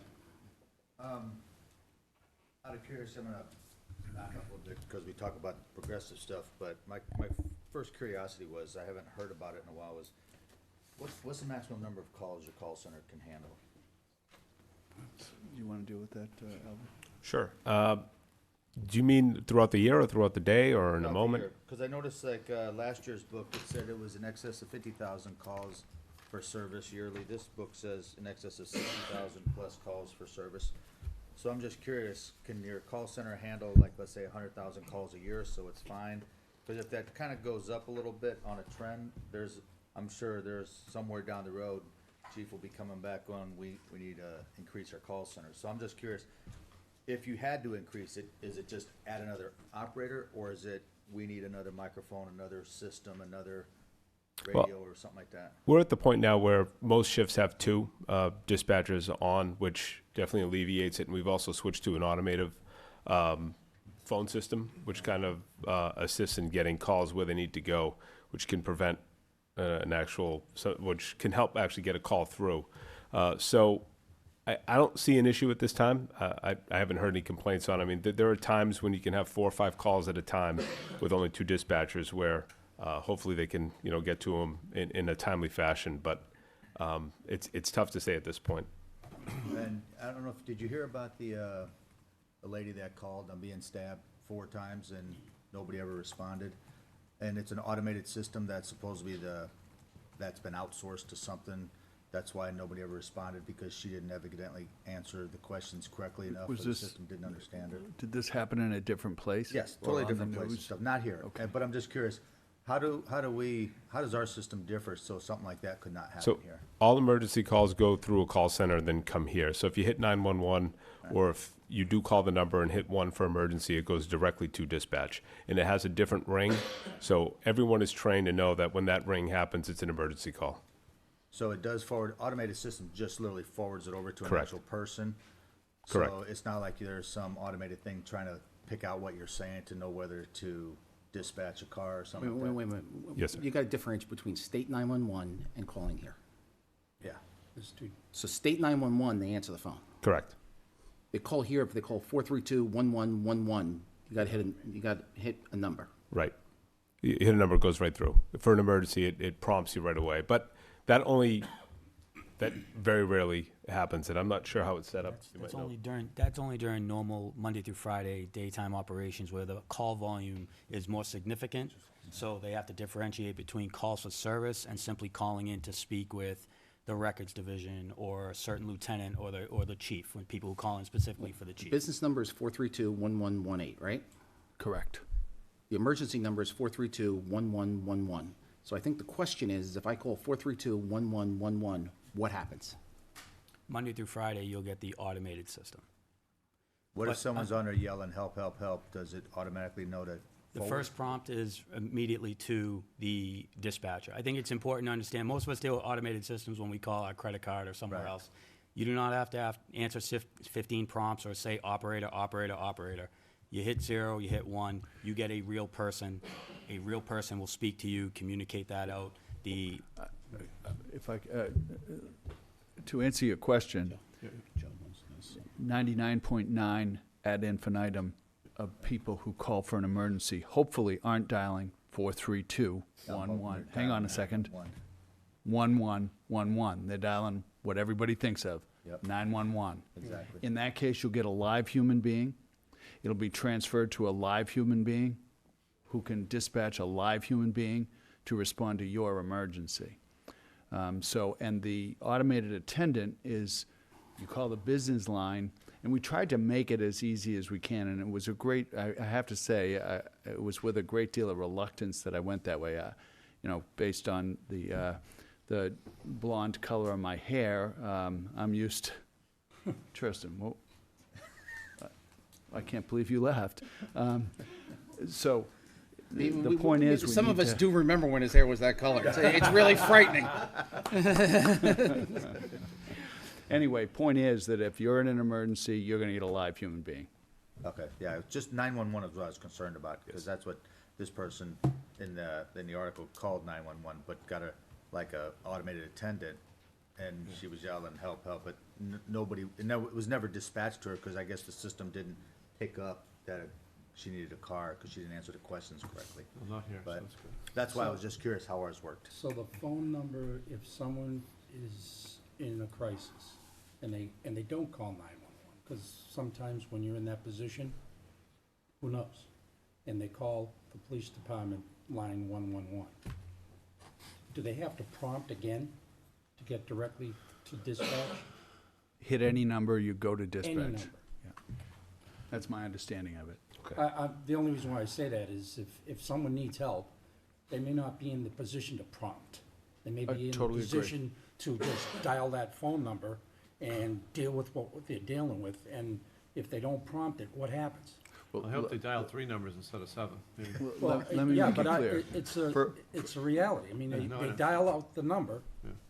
First, Counselor, what we'll do is we'll make sure, as of today, that it's easy for a person in an emergency situation. I take your point. Yep. It's the reason we didn't want to go to automated attendance stuff. We'll just make sure that happens. Problem solved. And Lieutenant Bellino runs that, and I have full faith and confidence, trust, commitment, and his abilities to get this done post haste. Right, Okay, Lieutenant? we'll call the number now and test it. No, I'm just kidding. Was that enough time, Joe? All right, any other questions for the, yeah, please do, come on. So you're requesting 30,000, but it's combined cost of 37,773.18. Where are you coming up with the rest? With the $700? You're requesting only 30,000, but the Yes. combined cost is 30,773.18. Where's your delta coming from? We're trying to help the town as much as we can. 30,000, nice round number. Okay. Just wanted to make sure we're. Through strategic planning and scheduling, we'll try to eat that. You'll come up 700. with a 700. Okay. Go ahead. Yeah, and mine's just really quick, just kind of going back to your question. I think the original question was really about capacity. Yeah. Right? And so I think we kind of lost that going down this road, but my question that I wanted to come out with was, do we have further capacity based on the amount of people that we have in dispatch right now? Is there a number that you feel, and I know I'm not asking you now, maybe we can look at it and talk about it, because it's good over the years I've been sitting here, it's kind of, it is one of those things that we say, hey, we want to make sure we have enough people there, and so based on the numbers that you've projected for 2021, what's the capacity maximum? I guess that would be a question. It doesn't have to be answered now, just kind of something to footnote later on. Okay. So with that question, what I would say to you is when the new communication system is up and running, that's probably something we all want to look at. Yeah. That's probably the best time to look at it. Thank you. Yep, perfect. Okay, yes, Steve, I'm sorry, go ahead. Chief Howard, just a quick question. You mentioned all this training that's taken place, and obviously when people get trained, they're more efficient, they're more effective. And I'm looking at that slide up there. Is it possible that with all this training, that other towns now are looking at Londonderry and saying, that's who we want as our next police officer? The answer to that is no doubt yes. They are looking at Londonderry's officers as the pick of the litter. And let me tell you how we hope to retain them. First and foremost, we believe that internal to the police department, that we have good working conditions, that it's a place where you can maximize your career goals, and if service to community is the most important thing that you hold dear as an officer, then in Londonderry Police Department you can do that. Secondly, we offer, in terms of our relationship with the community, most specifically with the town as it pertains to its governance, as Kevin indicated earlier, and the managers of that governance, Kevin, Lisa, and others, an excellent trust-based relationship. Thirdly, and there's no way to mince words on this, pay and benefits count. A lot of times people wear ribbons and, say we support, whether it's veterans or whether it's police, teachers, whomever. In this case, I'm speaking about police officers.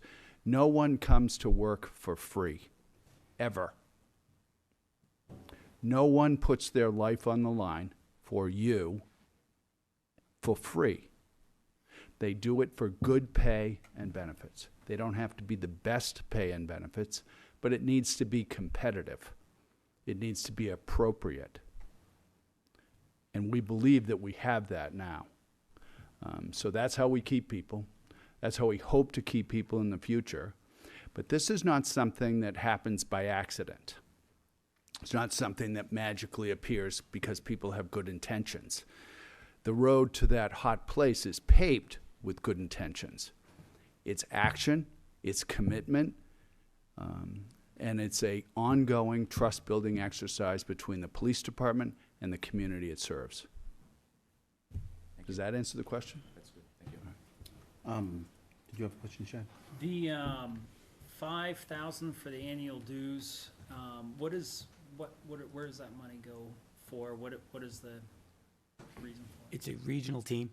So to be a member of this regional team, which means you are able to draw on that team for service in the event of a catastrophe in your town. Okay. So those dues go to the overall concept of the team. It's governed by the chiefs of each participating town, and that's for equipment upkeep, other purchases that they need, modernization of whatever other equipment that they need. So that's that $5,000 membership. That's what gets you the services of potentially 43 officers coming to your town at no cost to you. So if a town does not participate, meaning they don't have an officer on the SOU, technically they do not qualify to receive service of the SOU?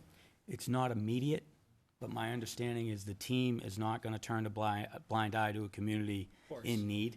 I'm not on that team. I'm not at the executive level, so I don't understand if there would be any billing associated with the call-out. But what it is, it's not an immediate rollout. Like right now, we are a member of that team. We are a paying member of that team, which means if there is an incident in Londonderry, there's no red tape.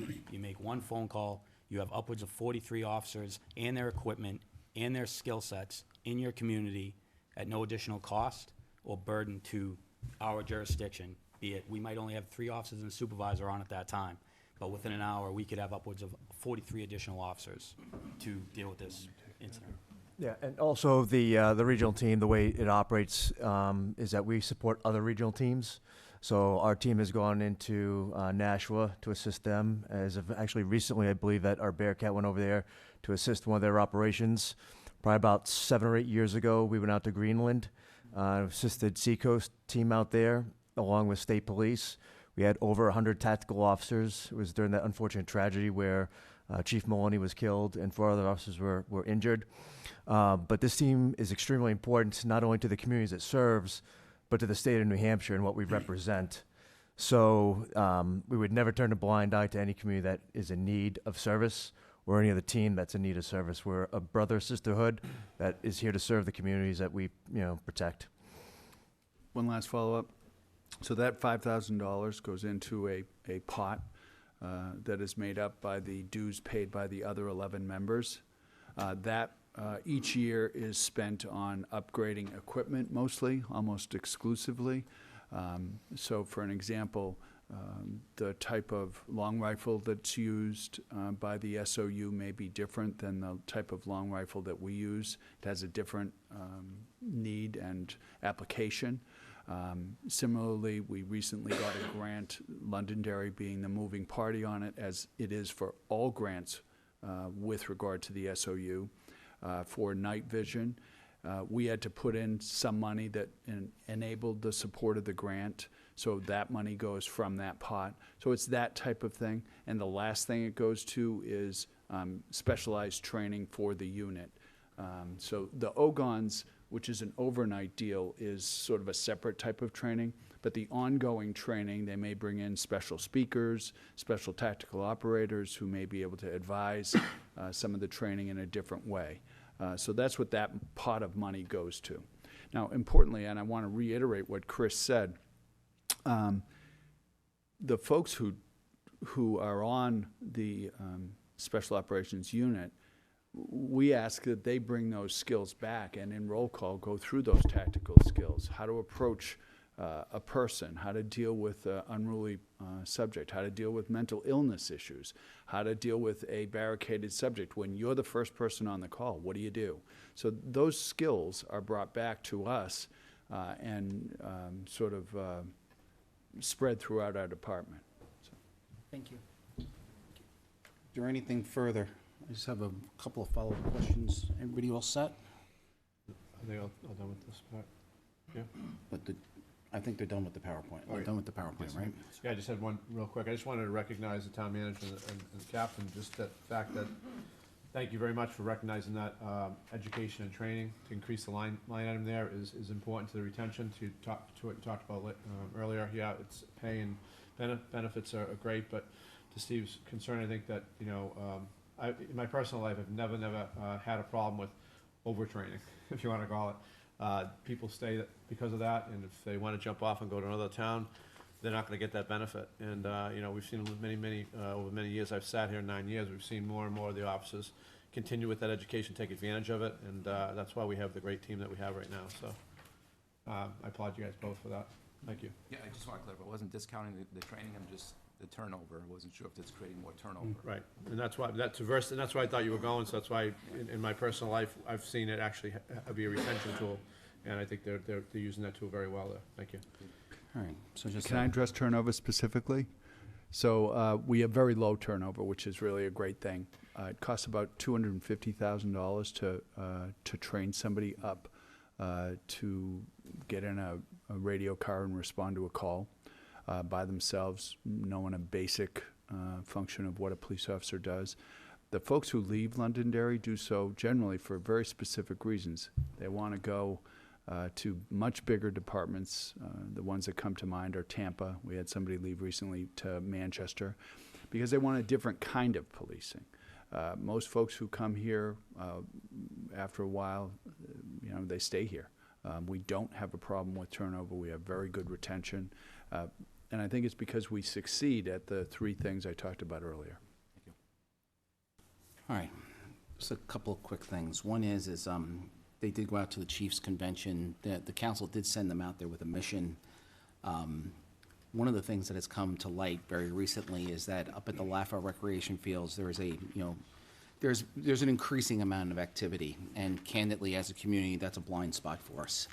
So we did ask the town manager and folks out there to go look at camera systems that can remotely communicate to dispatch so that we can get a better idea of what's going on up there and be more proactive in that piece of policing. We'll also be working with the schools and asking them to participate in it, since it's the 100 to 200 students that are parking up there during the day as overflow parking. The other piece to this is when I first got involved here 21 years ago, the police department used to sit where the town clerk's office is. And so a lot's changed. And many people know I come from a family of policing. So it is, the department has dramatically changed. But what has changed the most is when I'm in the community, is the compliments that I get about the police department, the fire department, the public works department. Those are all our first responders. Very rarely does anyone say to me they didn't like something. Very rarely do they say they didn't put the extra effort in. Very rarely do they say that they have any complaint at all. That changed over the last 20 years. That's a compliment to all the first responders in the room, as well to the police department. So thank you. Thank you. Thank you very much. Thank you for this opportunity. Thank you.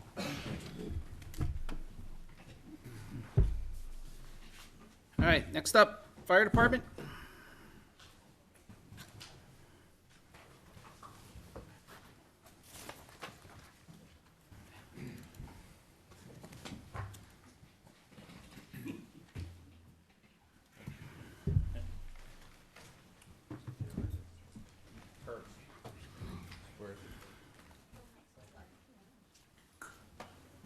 FY21 budget presentation finals, Carl. Is that the police? It's the fire. Excuse me, fire. It's second from the last. Thanks, Joe. Yep, no problem. We put it in a slide for you.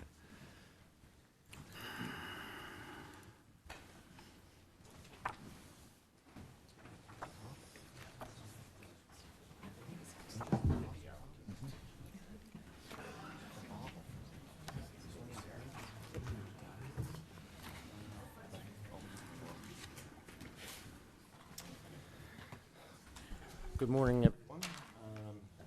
With me here today, I have Operations Chief Mike McQuillan, and we are going to go through basically the current operating budget and answer any questions that you may have relative to the fire department. Some of the topics we're gonna speak about is our organizational structure, the department staffing, our continuing education, operating costs, some of the grants that we've received, grants that we're going for, calls for service, responses per district, frequent calls for service, mutual aid and simultaneous calls, again, the opioid crisis, budget requests, and challenges and future goals. Fire department is made up of 4 battalions. Each battalion is led by a battalion chief. Each battalion chief has a concurrent duty in what he's in charge of. So for Battalion 1, BC Magoo, McHugh is in charge of communications, and he's also involved in vehicle maintenance. Battalion 2 is BC Heinrich, who is our EMS director and facilitates all the continuing education for our paramedics and EMTs. Battalion 3 is Battalion Chief Zins, who is in charge of facilities and call firefighters. And Battalion Chief Roger, which is our hazmat specialist, training officer, and special operations. Each battalion has 3 lieutenants, 4 firefighter paramedics, and 4 firefighter EMTs. This personnel is strategically placed at each station to allow us to have two paramedics at Central, a paramedic and an EMT with an officer at each substation.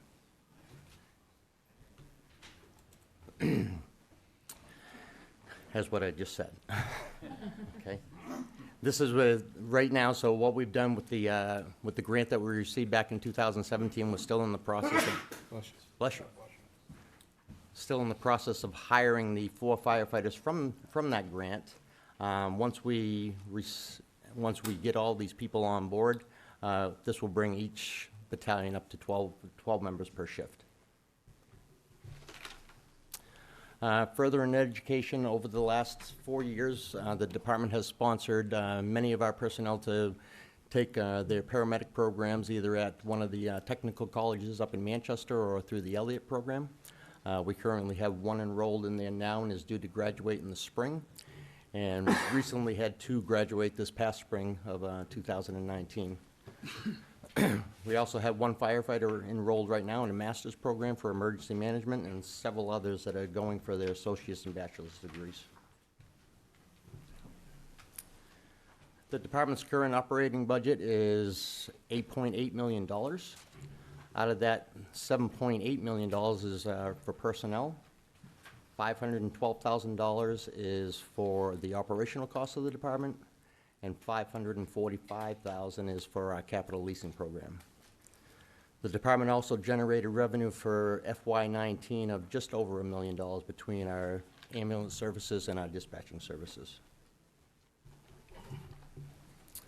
Some of the grants that we've been successful with is the latest being the EMPG grant for the emergency generator at Central Station to the amount of $68,000. We also received another EMPG through the state, which was for an emergency operations trailer up at, right now located at our North End station.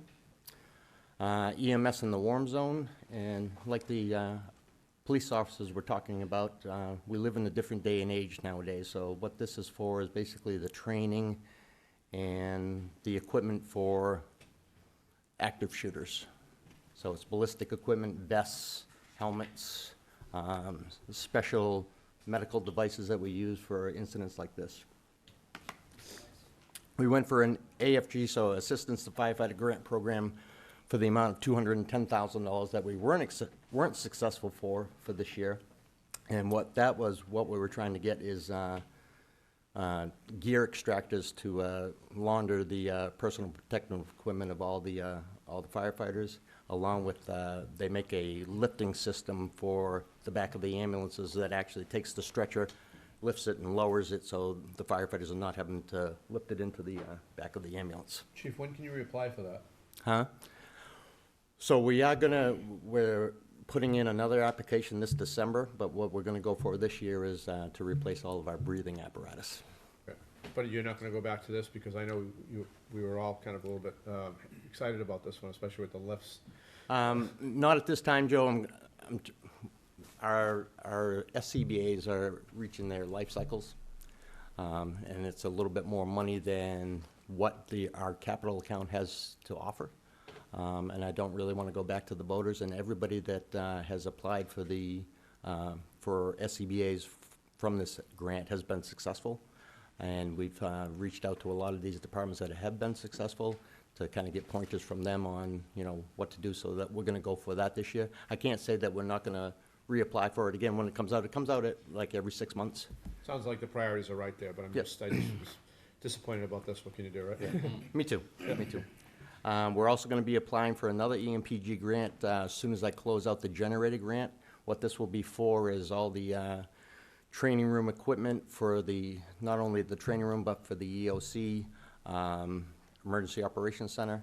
And then I'm hoping that we can get an electronic sign for the front of the station out front somewhere where we can have a scrolling message board that if an event was to happen in the community, that we could put it out there for the public. Probably something similar that the high school has? Yes. Yeah, yep.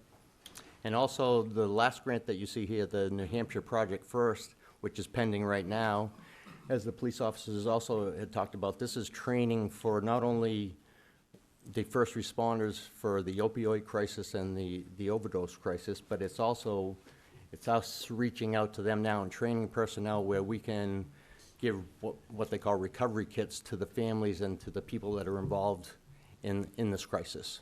So what it is, it's the training for all of the crews, is taking one individual that can follow up when we respond to an incident, that they can go out, and it gives them time to go out and check back with them to see how they're doing, seeing if they've made any progress, see if they need any additional help. And it's also giving a kit to the family or friends or whoever is involved with this individual for giving them information, giving them Narcan, giving them just different components in these kits that we can hand out as well. So that's pending right now. Chief, who typically writes your grants? I'd say we have numerous personnel within the department that, I know Mike has written one, a few actually, I've written a few. We have a lieutenant that's very good with them, Battalion Chief Rogers has written probably 4 or 5 successful ones for not only the emergency shelter over at the high school, he got the generator grant for that one, the trailer grant, he got that one. So we have a few people, and different areas around the state, they offer these grant training programs. And whenever those come up, I try and send as many people as I can. Have you thought about reaching out to like a company that hosts or has a database of grants that might offer grant writing services as well? I think, to be honest with you, what would be most beneficial is if the town organization here had somebody specifically for writing grants. Yeah.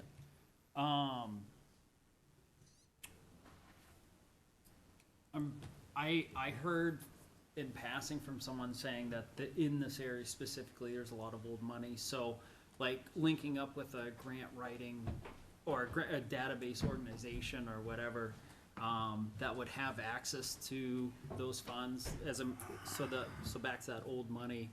A lot of it's held up in private trust funds and just waiting to go out. I had asked the question before the last year with the school technology upgrade, and it was like, all right, well, we could easily get 400,000 from just private trust funds, and it doesn't necessarily. And the individual I spoke with was like, doesn't need to just go for school. It's available to a lot of people if it's justified. So, yeah, if I could be pointed in the right direction, to find that information. Yeah, I mean, free money is good money. Of course. So I did a Google search. Okay. So I don't know anyone specifically, but yeah, I just did a Google search of grant database, and again, free money is my favorite type of money as well. Okay, so yeah, I'll definitely look into that. But I mean, for big dollar amounts, like they said they could easily get. I think the cost was around like. It was like $30 an hour, average of 12 hours of work to write research and submit these grants. And under $6,000 of cost, it would definitely be worth looking into. Okay, great. Thank you. Chief? Yes. I want to talk just briefly on the revenue side for the ambulance and the dispatch services. I know you combined that to over $1 million. Do you have a further breakdown on what is the ambulance side and what The is ambulance side was a dispatch? little over $700,000 last year. $700,000? Chief, question about the ambulance service. Yep. I think for the last several years, we continue to talk about the level of service that we provide. and if we are actually charging enough to cover that service? So right now, we base our rates on, what the state does is a certain amount over the Medicare rate. So right now, we're at 140% over, which is pretty much, I'd say, the industry standard for municipal services. Private services do a lot more than that. But we base ours upon, so Derry, Portsmouth, Windham, you know, Bedford, the areas that are around here to try and keep it, I'd say, compatible with what other communities are doing as well. Another question with that is, what's the percentage of bad debt that we have to write off, uncollectible, roughly? I'd have to ask Justin that. Off the top of my head, I'm not aware of that, but I can get that for you very easily. And the only It's other- just a matter So of pulling get it that out for of the system. Thursday. Yeah, the other part of that, just to dump on that, is also how much we've collected, because I know we went to the 50 cent to dollar ratio, and we've been successful with that, so kind of, what's that The bad debt? collection Yeah, but how much, services what's that? Are you asking about our collection services? Yeah, the collection services and that, so this way we know, okay, this is what the bad debt was that we wrote off, but what is the pieces before that, you know what I mean? Yep. How much is outstanding, how much we put to the debt services, et cetera. Yep. Thank you. Yes, Jonathan, I'm sorry, he had his hand up first. Question about the ambulance revenue. Yep. We had a hot debate in my household yesterday, but I'm going to ask anyway. Have we considered, and if so, if not, would we consider charging a higher rate for non-residents for ambulance service, figuring our taxpayers already support the ambulance? As much as I wanted to do that, it's against the law, and we can't. In New Hampshire, is it against the law? Because I did some, like Chad did some Google research, and it has been found, it passed the court test in several other states. I wasn't sure about New Hampshire. Yes. The problem about New Hampshire is that, I mean, as you're well aware, we're a Dillon Rule state. And, you know, which basically means we can't do anything that's outside of state law or supersede state law or do something that's that would be more stringent than state law. It prohibits us from doing it. And I can't say, Jonathan, over time that that's not going to change. I know there's been many municipalities that have expressed that same concern because I think it's a great idea. Why put the burden of the taxpayers, you know, when we haven't, you know, a motor vehicle accident from people from out of state, you know, or something like that, so. On the other hand, they're spending money, they're coming to New Hampshire, we want to encourage that, so. Right, anyway, right. Thank you. And then even, Excuse me, Tom. Chief, again, continuing on the same topic, I know that when we bill an individual's insurance company for an ambulance service, and then what the insurance company doesn't cover, we typically balance bill the individual for the balance. Correct.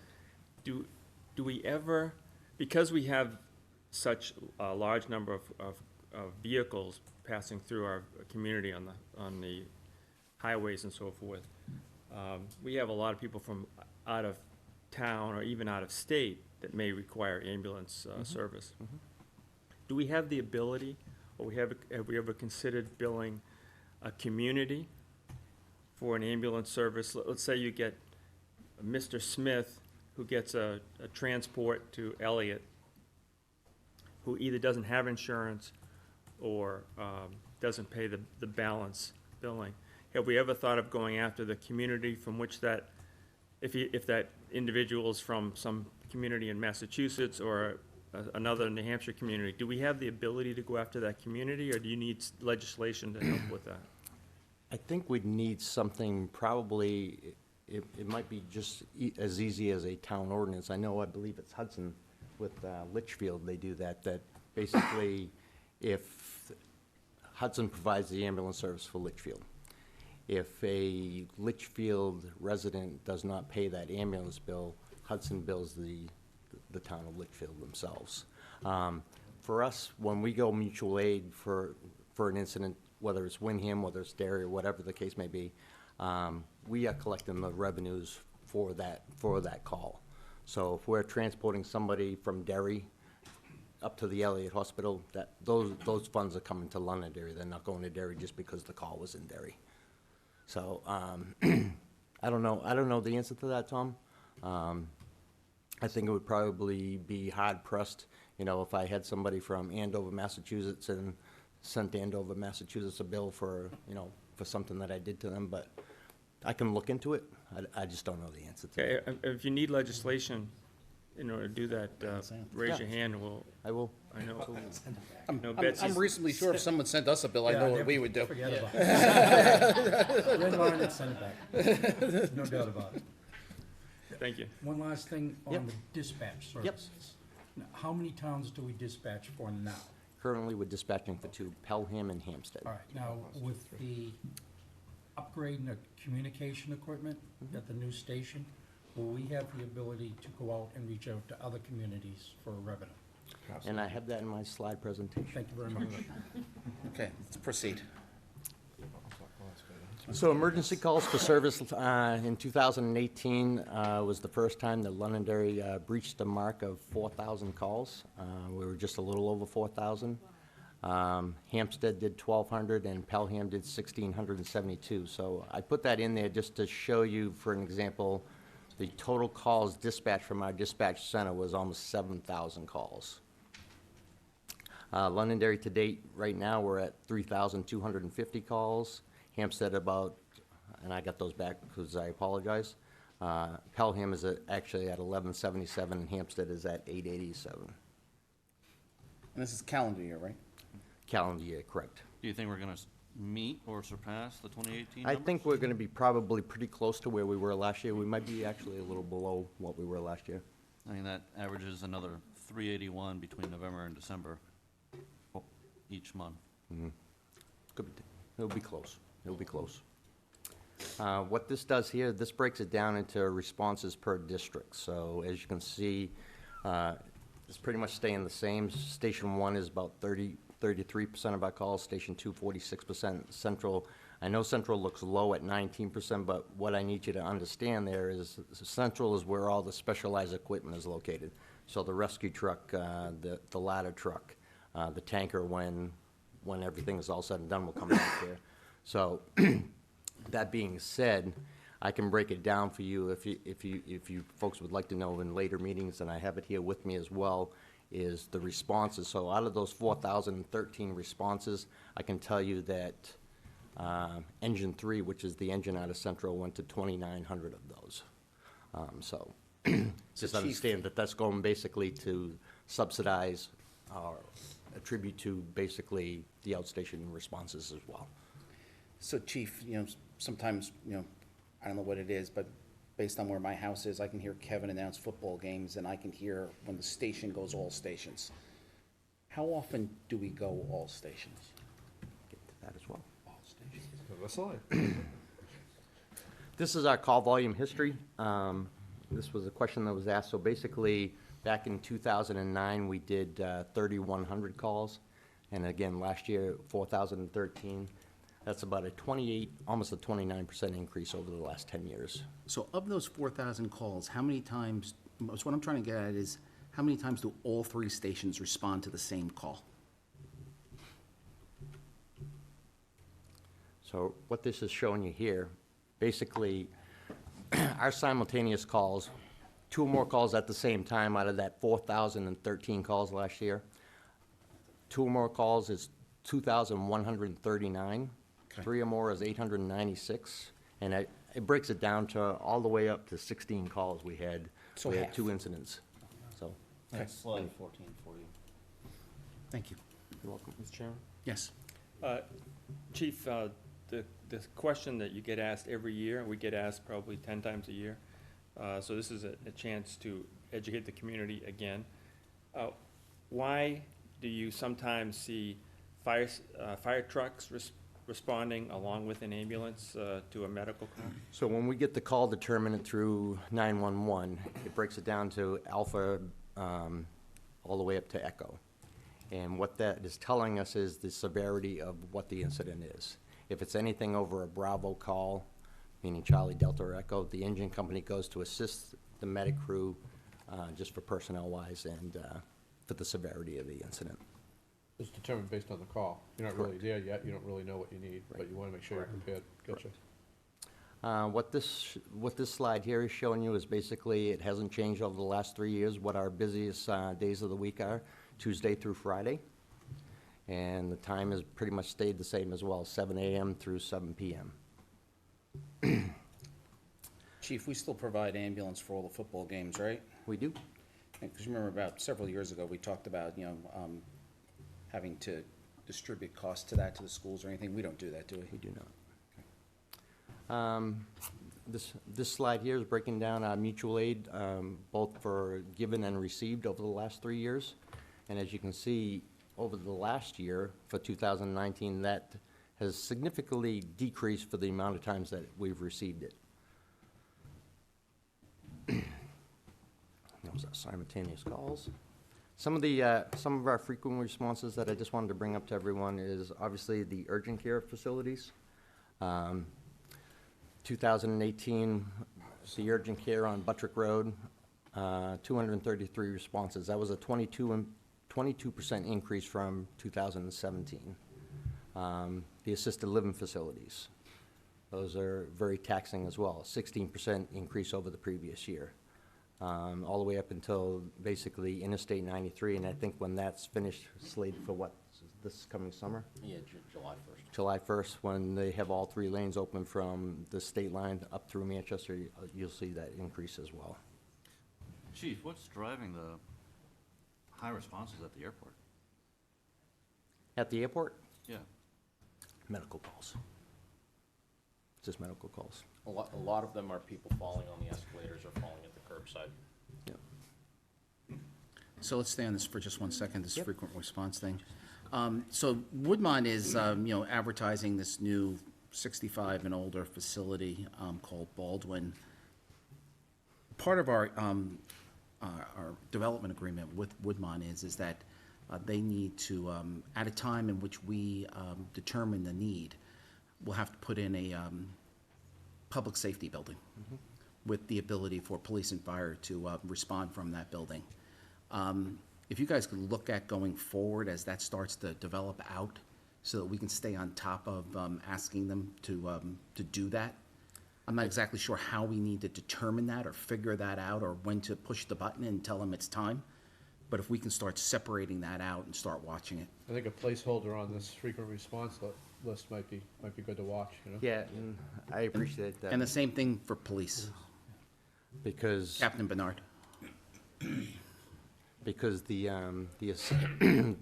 assisted living facility on Button Drive, that's a little over 100 beds, and I know the one that they're proposing down to Woodmont Commons is like 204 or 240 beds. So, yeah, that's the second highest number here. and it's quite taxing. Yeah. And it's already up over last year? Yes. Yeah. So this year to date is up over the total of last year already? Correct. Yeah, so let's just stay on top of that because, we need to give them runway to be able to build that building. Very good. Yes, Joe. Yeah, we glanced over the prior piece too quickly. The simultaneous response is just so the public's aware and just capacity. We talked a lot about capacity even with the police. There's another one here where you have 7 or more calls. It's 28 incidents of that. I mean, is there a capacity that you're really kind of looking to not, I mean, this seems like it would be crazy there. It'd be crazy. Looney Tunes. What we do is when we have an incident like that, you have to prioritize and basically pick the area of where the most critical response is, and that's where the initial apparatus goes, and then basically the more calls for service that come in is when we're using the request for mutual aid. Mutual aid, yeah. I mean, that's also where the call comes from too, right? Whoever can get there quicker. Correct.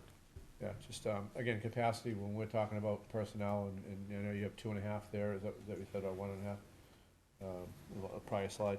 You know, when that number has to grow, and to your point about taking on another town, we've got to really watch that simultaneously. Thank you. Are we still at 7-minute response time? Yeah. Chairman? I'm sorry, yes. I was trying to read a slide. Forgive me, I suspect you answer this every year, but I'm curious what kind of calculus goes into the decision between paying overtime and adding additional staff? But, he should have been here 9 years ago. Because this would have been an hour. Sorry. They do very well. The chapter heading version. So basically, what we find is we're definitely trying to increase the number of staffing that we have. I think Londonderry right now, ideally should be at around 14 to 15 per shift. We're getting there, and we've taken steps to get there over the last 10 years. It's still cheaper to pay overtime versus a salaried employee with benefits and everything. But at some point in time, you hit that delta as well. You hit that delta because of not only the request for services, that if you don't have enough people on the books at the time, or enough people on shift, then you have to hire the overtime to fill those voids. How many we running on a battalion now? Soon to be 12. And we ran, in 2010, we ran between 9 and 10. Yeah. Correct. So since 2010, we've increased 8 or 9 personnel?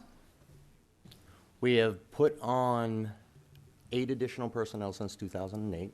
So that was the warrant article for the 4 additional firefighters and then the 4 for the SAFER grant. So what we were finding back in the day is that sometimes we would drop down to 9, and that would be with the battalion chief, right?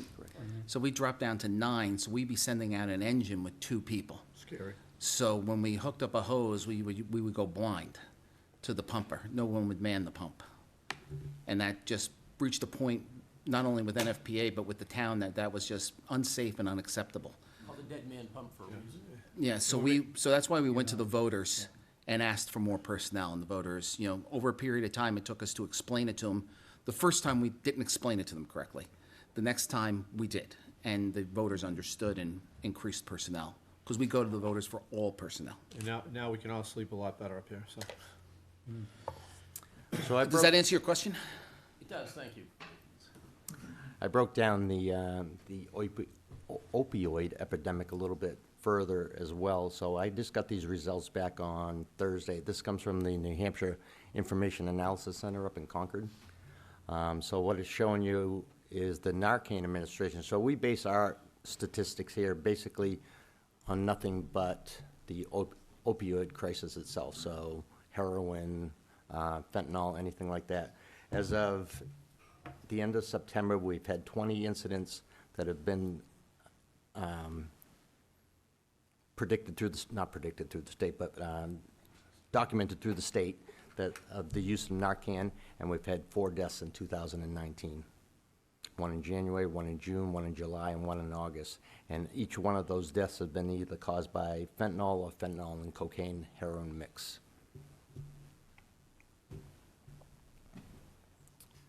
So as the town manager had mentioned, some of our budget line requests above default are for our electrical services, our heat and oil, our water, our vehicle maintenance, and our safety equipment line. Basically, I gave Justin and Kevin what the engineers predicted that it was going to take to operate the new building. It's broken down into kilowatt hours. It's broken down into what they call therms for the use of gas. I calculated those out and gave them those numbers for that. The other thing that I requested was an additional $20,000 in the vehicle maintenance line. What that was for is basically, we have great apparatus here in Londonderry. We have, like I've said before, apparatus second to none, but it ages. The stuff that we use on the roads around here is killing the electronics in them. So basically, when I'm going down for a service on an oil change on a vehicle, it's not a $40 or $50 cost that you see on your personal vehicle. It's costing me $2,000 or $3,000 because of all the stuff that they're finding from this road brine that they're putting on the roads. The safety equipment, or the safety line in the budget, what this covers is basically it's all of our testing and certification for the aerial apparatus, the annual pump testing, the breathing apparatus that we have, the hydro testing of the bottles, servicing the rescue tools on the rescue truck for vehicle extrication, our cascade system for filling area bottles.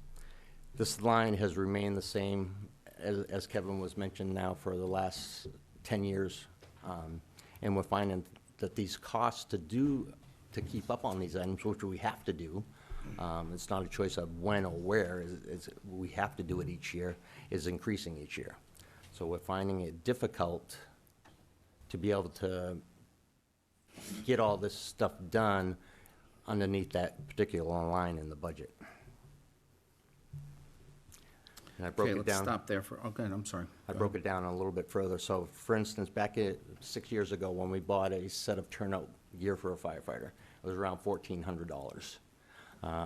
Most recent sets that we've got for the new firefighters that came in is about $2,400. So that just shows you how much that's increased. So you're going to see me coming in front of the council here shortly, because we try and replace 10 sets every year, and keeps each firefighter with 2 sets of gear. So when they go out on a call and get it contaminated, they can come back and launder it, but they have another set of gear to go into when they get back.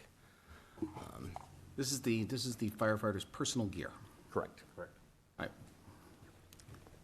7 or 8 years ago at town meeting, someone had suggested that we were, that we had some gear we thought was okay, and that we'd only buy a certain amount of gear because we thought the other was okay, and that somebody else would get the okay gear. We don't do that anymore, do we? There's no firefighter that will have gear over 10 years old.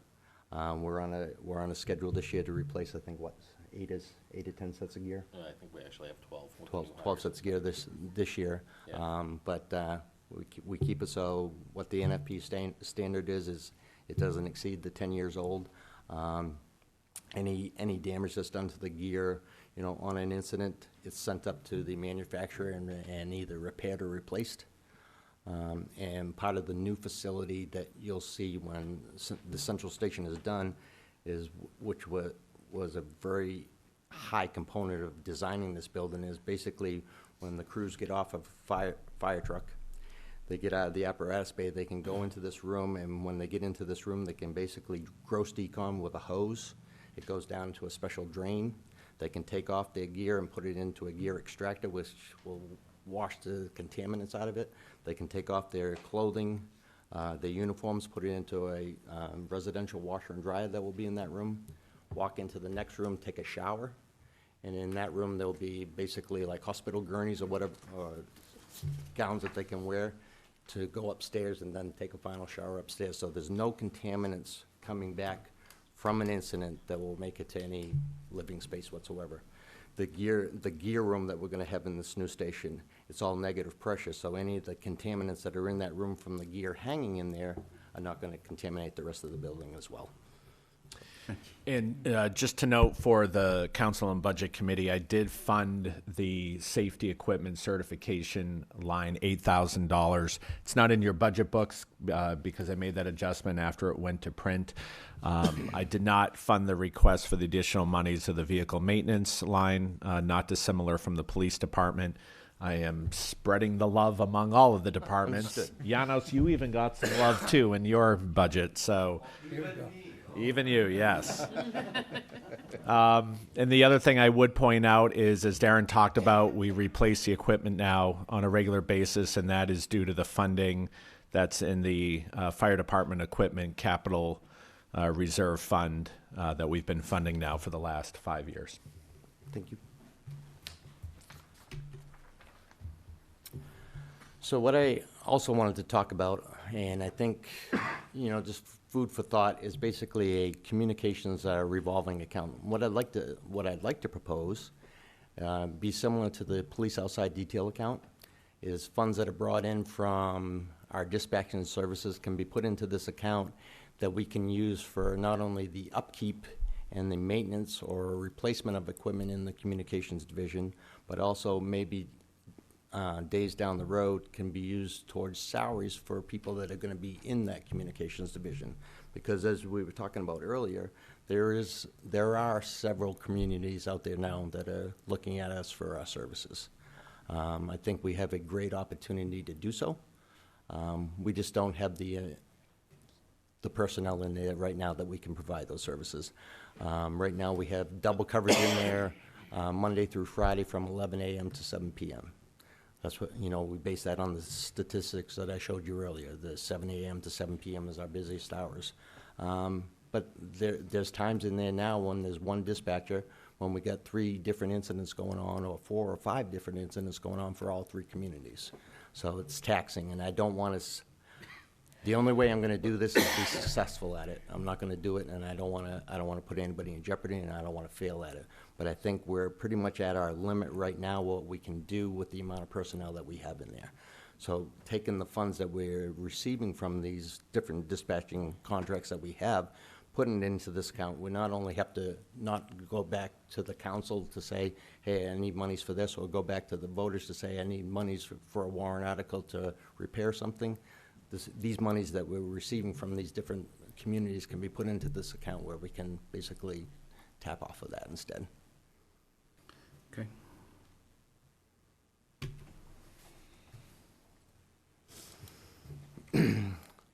This is what Kevin was just talking about. So this is our capital account for fire and capital equipment. Back in 2013, when I started in this position, we had 126,000. Right now, we're about 370,000 in there. So what I've been trying to do is, when I started, we looked at the schedule of stuff that we had in there to be replaced or to purchase. And we looked at the life cycle of what we currently had, and some of the items that were on that schedule weren't necessarily needed. So I look at this as, if something catastrophic was to happen for a piece of equipment that was to fail, or something big was to happen on one of the pieces of apparatus that the operating budget couldn't necessarily support, these monies are here to do that.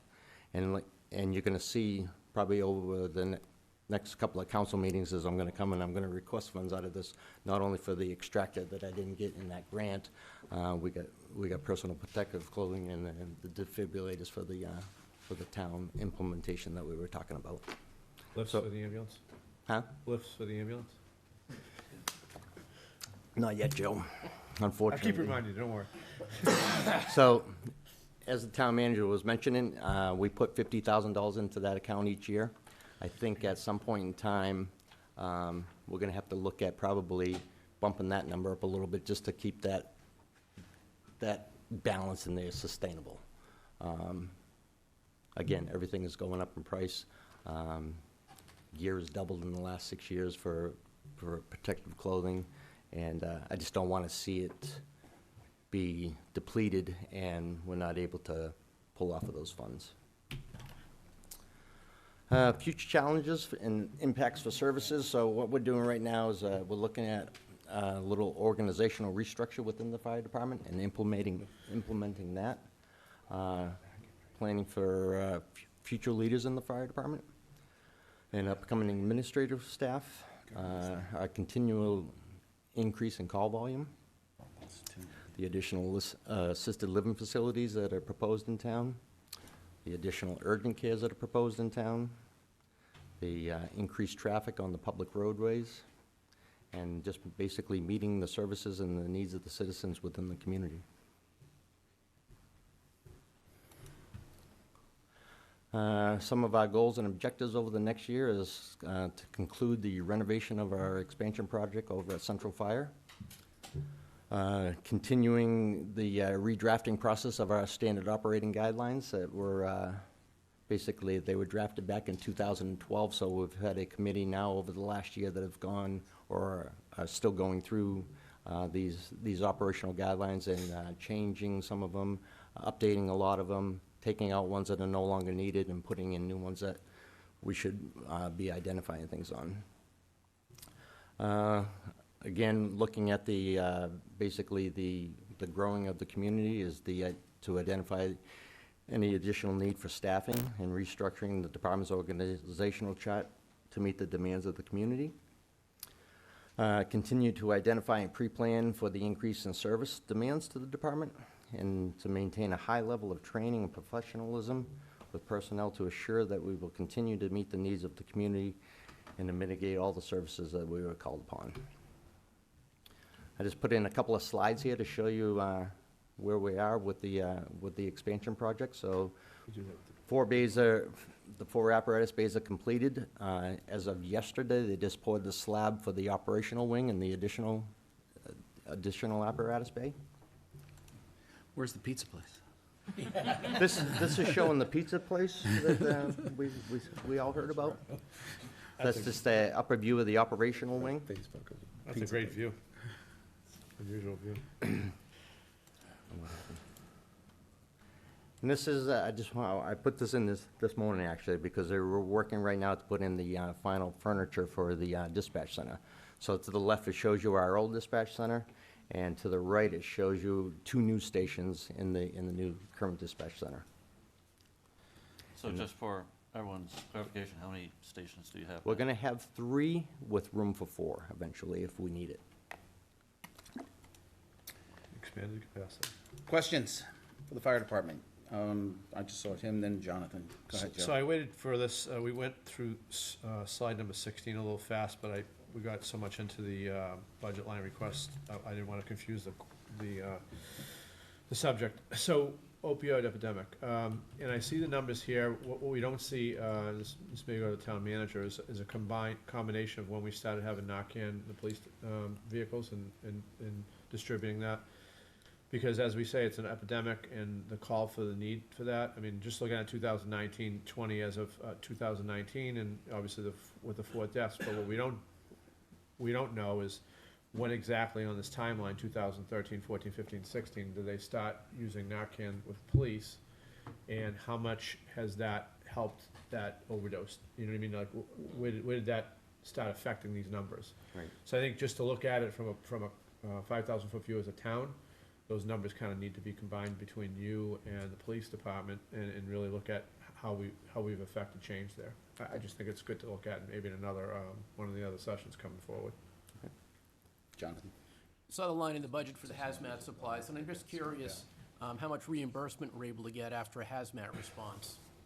So,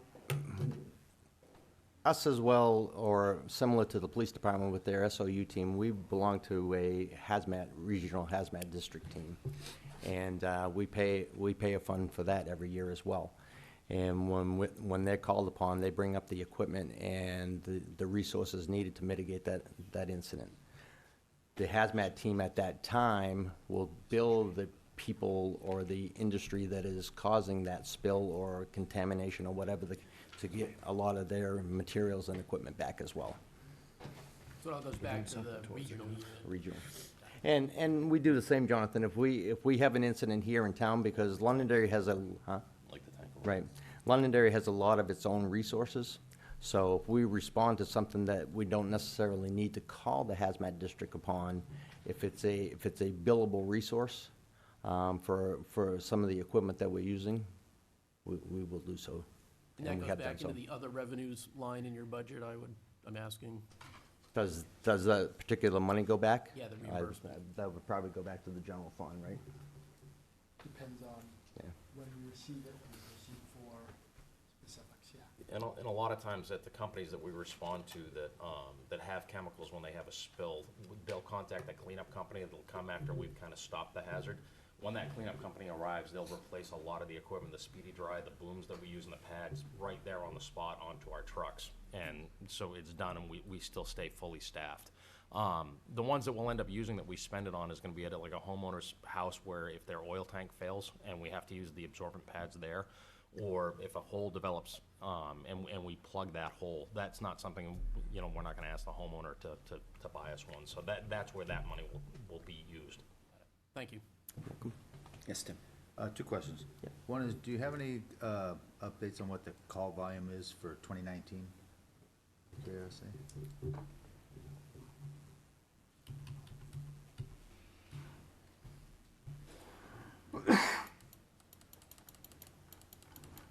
So to date, Tim, we're at 3,250 calls as of the 30th of October.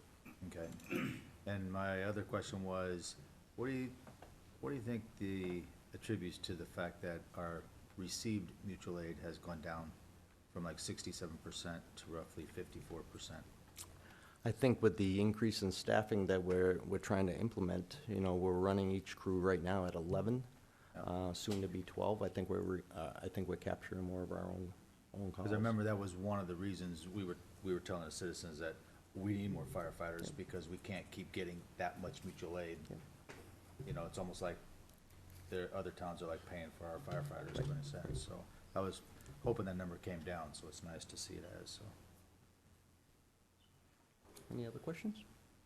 Just one quick item of note for the Budget Committee. We currently are involved in a class action lawsuit with a number of other municipalities on the opioid issue. Lisa and Mike Malaguti have been handling that. And so I just wanted the Budget Committee to be aware that we joined, what, a year ago, Lisa, onto that? Is that the one where Colantano came and gave us a briefing on? Yes. Yes. Tim, to get back on that, your last question as well, is so what we've done during these station renovation project is I've also sent personnel out to the substations. So we have basically 4 people at each substation right now, and I have 2 back here at Central. Right. So what we're doing is we're splitting the crews down there, so if the south end gets a call for a building fire, 2 will go on the engine company, 2 will go on the tanker to back it up. So we're splitting the crews out there to get both pieces of equipment there. So I just wanted to, we are back to 2-man crews, but they're never going alone. Right. So Chief, when we go to hire, we're hiring EMT firefighters? Yep. Currently, we have two that will be starting actually Monday. One of them is a basic EMT. The other one is an advanced EMT. We've hired paramedics in the past, and they all have their fire certifications. It's a long process, as you can tell. I mean, we've been doing this now since 2017. We lost one that we got from the SAFER grant. We lost one that went to Concord. But as Chief Hart says, we don't have a big turnover of people. I can honestly count in the years that I've been here, probably on one hand, the amount of people that have left Londonderry Fire to go to other departments. And some of them that I have, I'm very proud of, because they were my probationary firefighters, and they're deputy chiefs in other departments now, so. Any other questions for the fire department? Same statement. I go in the community. I've been at people's houses. As the chief knows, after everything's under control, I generally tend to show up just to see if everybody's okay. I've been at sites where the homeowner who has lost a lot comes up and thanks the fire department. There was a one on Chandler in which they had to rebuild the house, and then they had a party and they invited the fire department. The feedback in the community, the interpersonal interactions with the employees have come back as they're like the police. Excellent. I mean, everybody seems to be responding to what we're looking to provide for them is there to take care of them. So thank you again. Thank you. Just from a personal note, I just want to thank you guys. I mean, over the years, unfortunately, we have situations where we need your services, and it's always been top-notch, and a lot of times it's been life-saving. And I not only can I speak from my own personal experience, but like Chairman Farrell said, as you go around, it makes you proud to hear of these services really saving lives, and all the different stories and the people that you've touched and helped. And I appreciate that very much. Thank you. Thank you. I Top appreciate class. that. Thank you.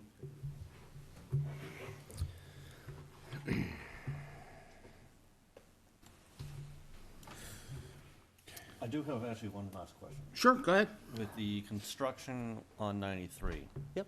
And with that all been going on, have been noticing more upticks lately in accidents there, or less, or is it staying steady since construction's been going on? I think in one of the slides we had in there, we have a 12% increase from calls from the previous year, from 2017 to 2018.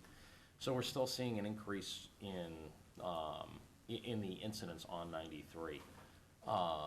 As they prepare to finish and complete the project next year, and talking with Salem and Wyndham, their call volume out there has dropped off a little bit because of the widening, but some of the severities of the calls have picked up because of the speeds that people are able to do now, and the crashes are becoming more severe. So we're looking at that towards the future as they finish that project to see how that's going to impact us. The last update I got is that they will be actually making it 4 lanes, hopefully by July 1st of next year, in both directions up to the split. So we're not sure how that's gonna impact us. It may level out the calls or drop it off a little bit, but we're kinda concerned about the severities of the call with having 4 lanes being able to do that speed. Interesting. Trying to make it something better, but it's becoming more severe with the four lanes, yeah. Yeah, it's, it'll be interesting. So is Public Works up next? Thank you. Just as a warning to everybody, Janos has 74 slides. Buckle up, buckle up. Have the time that police do. I think, I think Barbara will have something to say about Janos going faster. That's the third. Half the time with the police, I guarantee. Which one are you?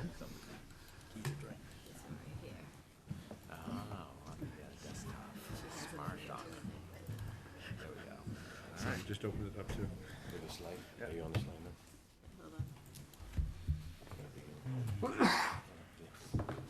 Where's John? I brought John with me because I was jealous that police department comes with the army, so I figured that John will help me. They told me that was reinforcements. That's a reinforcement for chief or for me?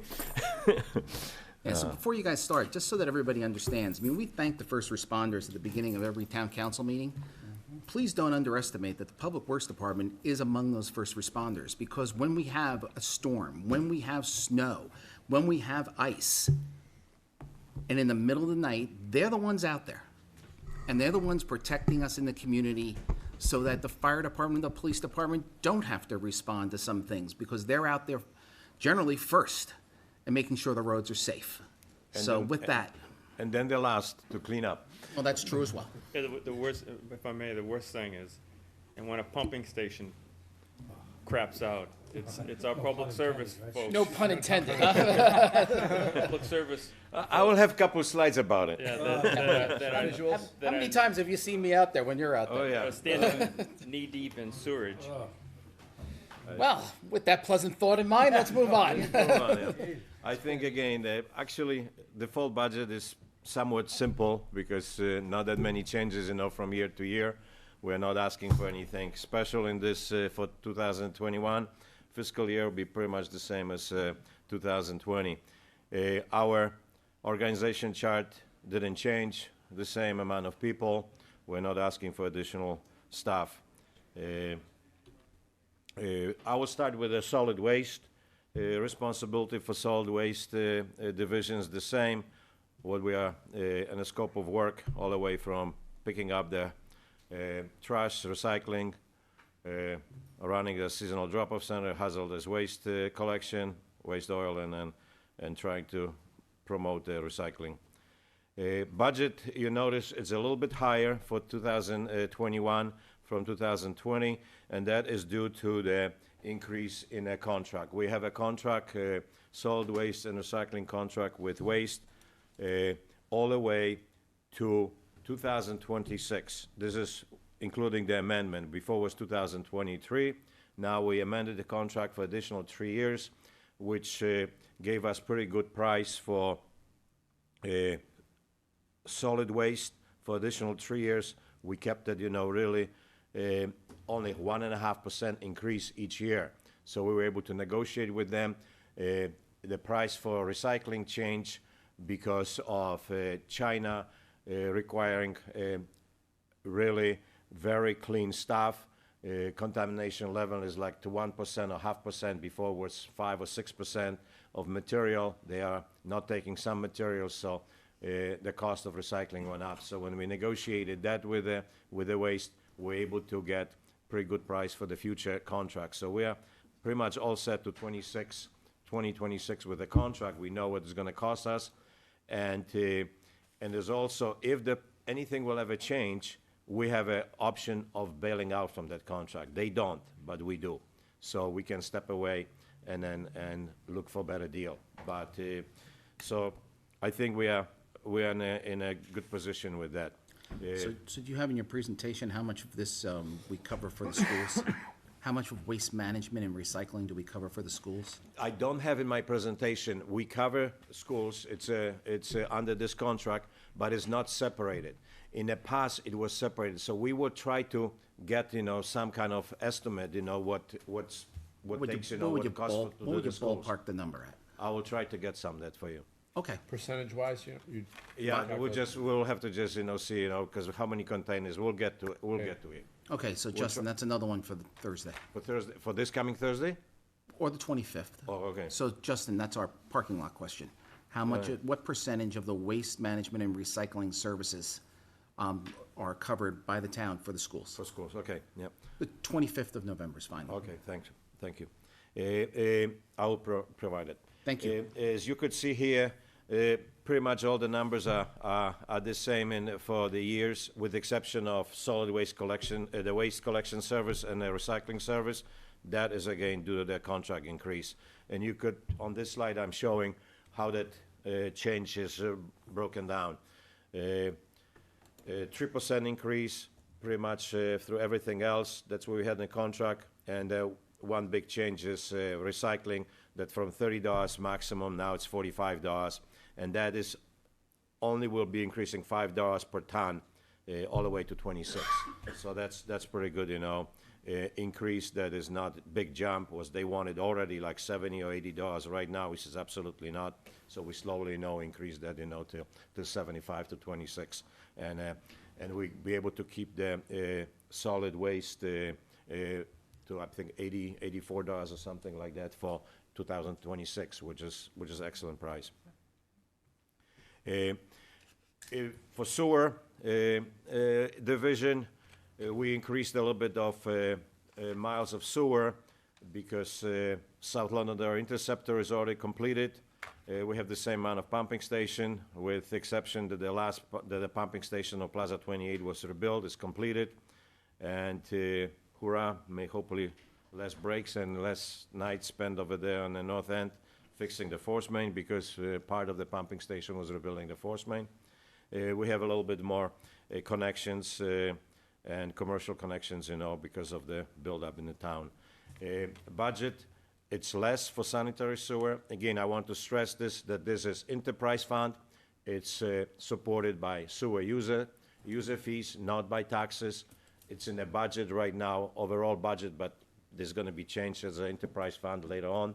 But that is definitely.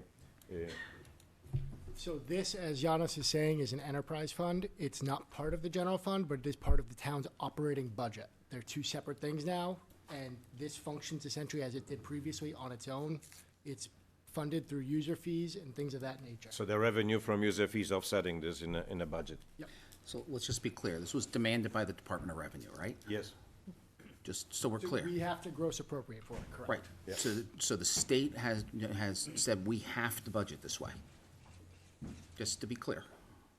Because we dissolved the special Right. revenue fund, yes. Okay. We did not have to. We could have kept it with the special revenue fund, but in an attempt to lower the warrant articles, we dissolved it, and we now budget for it in the operating budget, not the general fund budget, the operating budget, Thank you.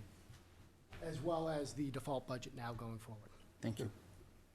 The breakdown of this budget for the sewer division, you will see here, this is, the same thing, with exception that the salaries, obviously per contract change.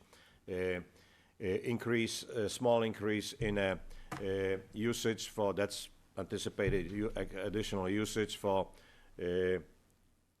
what we have to pay to Derry and Manchester for disposing. We don't have a treatment plant, so thank God that we just pump to them and give it to them. They're all the goodies. And the rest of the items are the same thing as we have for them. Yes. So health and dental, why is that shift somewhere? That health and dental is put.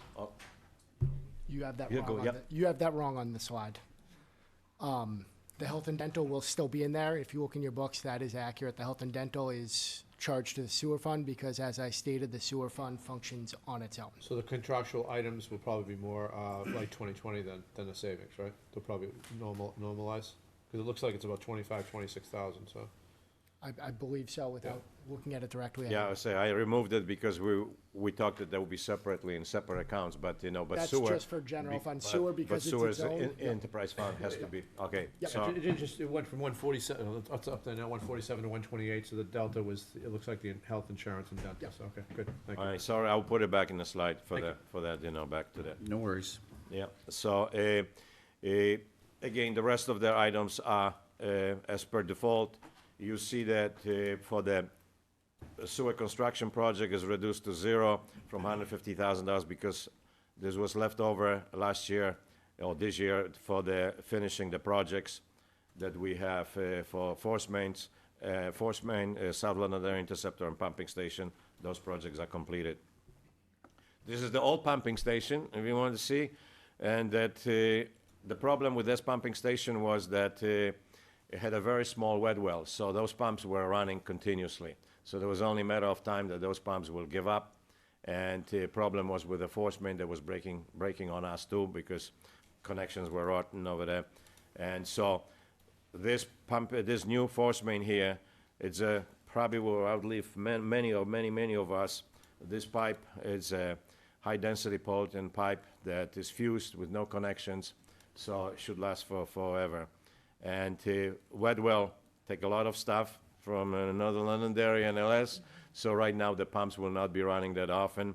And this is the pipe that was installed, 18-inch force main, all the way along Mammoth Road, all the way to through Grenier, down a little bit before fire station. That's where the force main ends. And half of the road was really ripped apart, and then I'll get to the road reconstruction a little bit with the slides how I did it.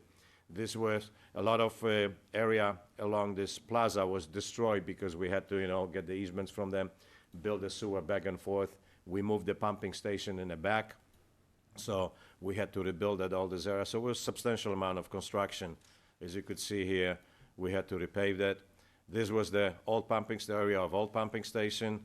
In the back, there was so much construction going over there, so everything had to be rebuilt, and including the front.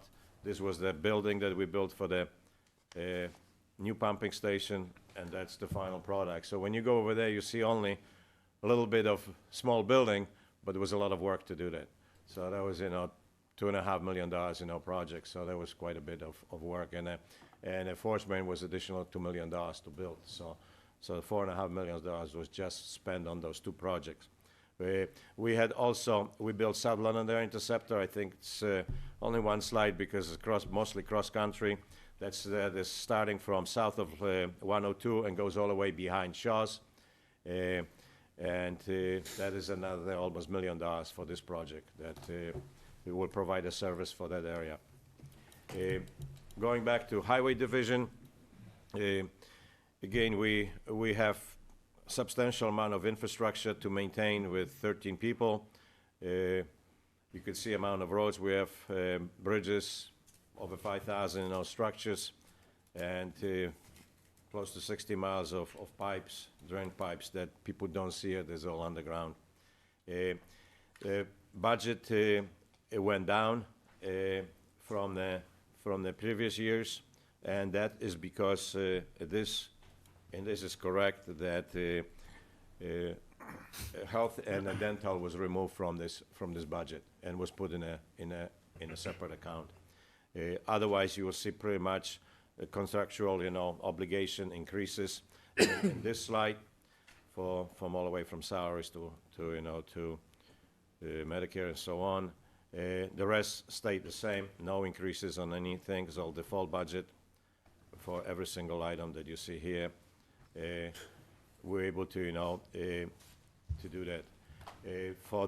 I anticipate that for 21, the rent state block will be the same or slightly higher than $635,000.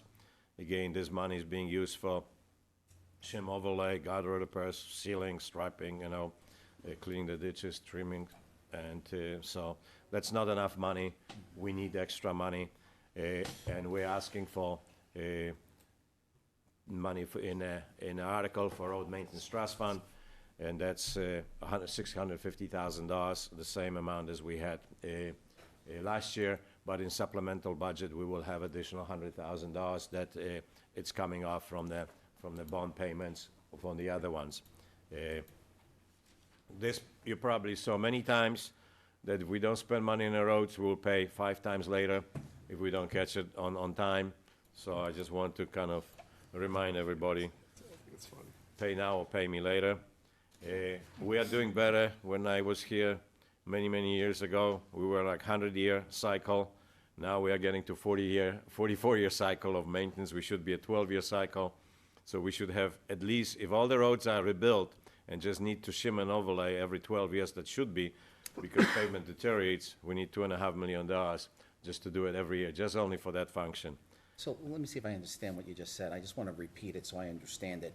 We're 60% better than we were 15 years ago, right? We're 60% better than we were 15 Well, years ago? I'm not gonna I just wanted to make sure I understood. I'm not gonna take it back, I already said it, so yeah. We're on air. I just want to make sure we understand that we went. John, when I will leave, you see what you're gonna get? You're gonna get 70% better. Get him to So say that. it's a very positive thing that we're 60% better than we were. Yeah, just, Chipping okay. away at it. So, You know, I mean, if the you know, if the but the road- cost of roads is, repairing roads doesn't go down. I even didn't take the slide because, you know, it just varies from year to year. I'm but, just kidding with you. But, You no, know I know, that. but the cost, you could see how much infrastructure, we have probably $200 million worth of infrastructure, and we are not putting enough money to maintain it. You know that, everybody knows that it spends more, we need more money for it. A little bit at a time. We'll get, you know. it's all We can keep did doing. quite a bit. We were pretty busy. We shim and overlay several roads in town. And as you can see, this is the list from, you know, our section of Auburn, you know, Berkshire, Buttrick, Elwood. We did the culverts on the Elwood Road, you know, the Wiley Hill Road down below. So it helps to, you know, from flooding over the road, will help, you know, to eliminate that flooding. And when Mammoth Road here, when we installed this was a major construction on the north end this year on Mammoth Road. And if you didn't drive over there, you didn't realize how much work we did over there. But I tried to combine I tried to take advantage that sewer account will pay for half the construction of the road, because road was destroyed by the installing force main, and to leave the second half of the road and just install only half, it didn't make any sense. Where years back, when they installed the water line, you could see on the right side, it was falling apart. The left side was now falling apart from the sewer, and in the middle, we had the chunks of concrete that was heaving and breaking. So there was only one option to do: rip everything out, rip the concrete out, place the gravel, and reshape it. And it's now repave it, and it's now pretty good puttery road over there. I can see that. We didn't change drainage very much. We didn't have enough money to, you know, to improve the drainage and install a lot of stuff. There were a few culverts that were rotten that we had to do it. But again, it was functioning enough that that I had to leave it that way. But there's a section of Grenier Field that was, the base was repaired where the sewer was, and then we overlaid entirely section. We still have to do the shoulders, that our crew will do the shoulders. And we also did right now this year, we started on a common, installing the drainage system on common. And again, if you see now grass growing, you don't see how much work was really done over there. If you look at the slides here, there was substantial amount of ledge that we had to blast to install the drainage system. We stripped the loam. We tried to reuse the loam, so we sifted that, and because it was decent loam over there, and regraded, put a lot of drainage underneath pipes and a few structures. I didn't want to put too many structures because you don't want every 25 feet catch basin. So it's really 4 or 5 structures that we put it, and regraded this. And there was on a weekend, it was nice weather, then we hydroseeded, and hopefully grass is already growing. We tried to do it as soon as possible. We had a very small window because we couldn't do anything before September, and it took us 2-3 weeks to do this, and this leaving us only October for the grass to establish. So the grass is very fresh over there, so we can't allow anybody to go over there and destroy it. We still will have to do quite a bit of fine tuning in spring, because we'll do a irrigation system over there. We'll have to put electrical conduit for all the posts that we removed over there. There was old wiring over there that could not be left alone, so couldn't be salvaged, so we just ripped it all out. And right now grass is growing, And again, we will have to do still some fine tuning, regrading some areas, you know, to make sure. But the first thing was this, the most important for me, just to establish as much grass as possible this year. And for 2021, I'm hoping that this is the top of the priority of the roads. The list is much longer than this, but I will run out of money very quickly. One of the biggest projects is Harvey Road. Culvert on Harvey Road is a big culvert, 96-inch culvert that has to be replaced. It's deteriorating and has to be repaired. We have to widen the road because we have to build a platform also for the trailway that will go that way, plus the future widening of the road, Penegay Road, and that section's all the way to Grenier. I just can't rebuild a culvert and leave it like that and then go rip it again and build a head walls later on farther. So that's going to be way over $1 million just only for that project. So I'm trying to save as much money as possible towards that to build that project, so we don't have to have a separate article for that particular one. We designed it. We already paid just to pay the permit is $74,000, just the cost for the permit to the state, to DES. And so that's pretty much the end. There was at least 1/3 of the time police time. Hey, Yanis, let me ask you a question. Yanis, on the shim and overlay, can you talk to Kevin? He wants to get the parking lot paved. Yeah. How about if we shim and overlay the parking lot, save him some This one here? Yeah. I don't think so. All right, okay. This is nothing. As you can see, this parking lot is way past the shim and overlay. Not only that, we have to install. It's on the 150-year cycle? Yes, that's definitely a 150-year cycle. Maybe you could get that guy from the parking lot we redid up by the rail trail to come down here and do the repairs for us. Or, yeah, I think. He spent like $8,000. I think, yeah, there was, that probably he will, I think, I went and looked at that. I think he should be pretty happy. Yeah, you saw it, what we did over there after we paved it. Yeah, it's on your road rehabilitation. I think here for this parking lot, when we will look with John, because we have to install the drainage system. There's no drainage system, appropriate drainage system, so there's gonna be, that's why the cost. I just don't want to say, we can do it in our shim and overlay. Oh, yeah, because we need a few culverts, some riprap, and. Yeah, that's, a few swales. A few swales. Yeah. How about an outlet structure? Oh, yeah. Do an outlet? And, and then there has to be, his memorial parking spot. I mean, I understand. That one is gonna be for sure built correctly over there. Go ahead, Ted, I'm sorry. Yes, on the road rehabilitations, you have quite a few of them here. Can you go into a bit more detail upon what some of these roads may need? Just a second. Which road? I'm just asking about, there's quite a few of them. I'm just wondering what they may need. Oh, for the 21? Yeah.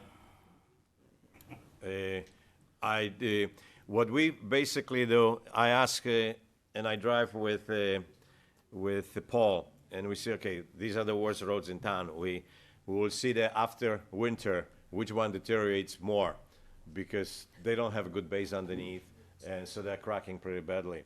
So Bancroft, for example, Bancroft is substandard since I came to town 26 years ago, was already substandard. So that one is already on a probably 120-year cycle. I think Councilor Combs has a vested interest in that. Yeah, but what is happening, for years there were developers coming at the beginning coming from the Hardy Road, and they wanted to develop section of the road, of the land over there. And every time they came, he says, no, it's substandard. I recommended to the planning board that that's substandard road, and the developer has to rebuild that section of the road. So they walked away, they didn't want to invest the money in it. The last one, it's Lamontagne, who decided, okay, he agreed, he's gonna rebuild that section of the road. So far, he came and just cleared trees over there and didn't start the construction, but John is telling me that he's gonna start next year. He cleared away, that way they can get, the utilities start moving their poles. So finally, the construction on the upper end's gonna start.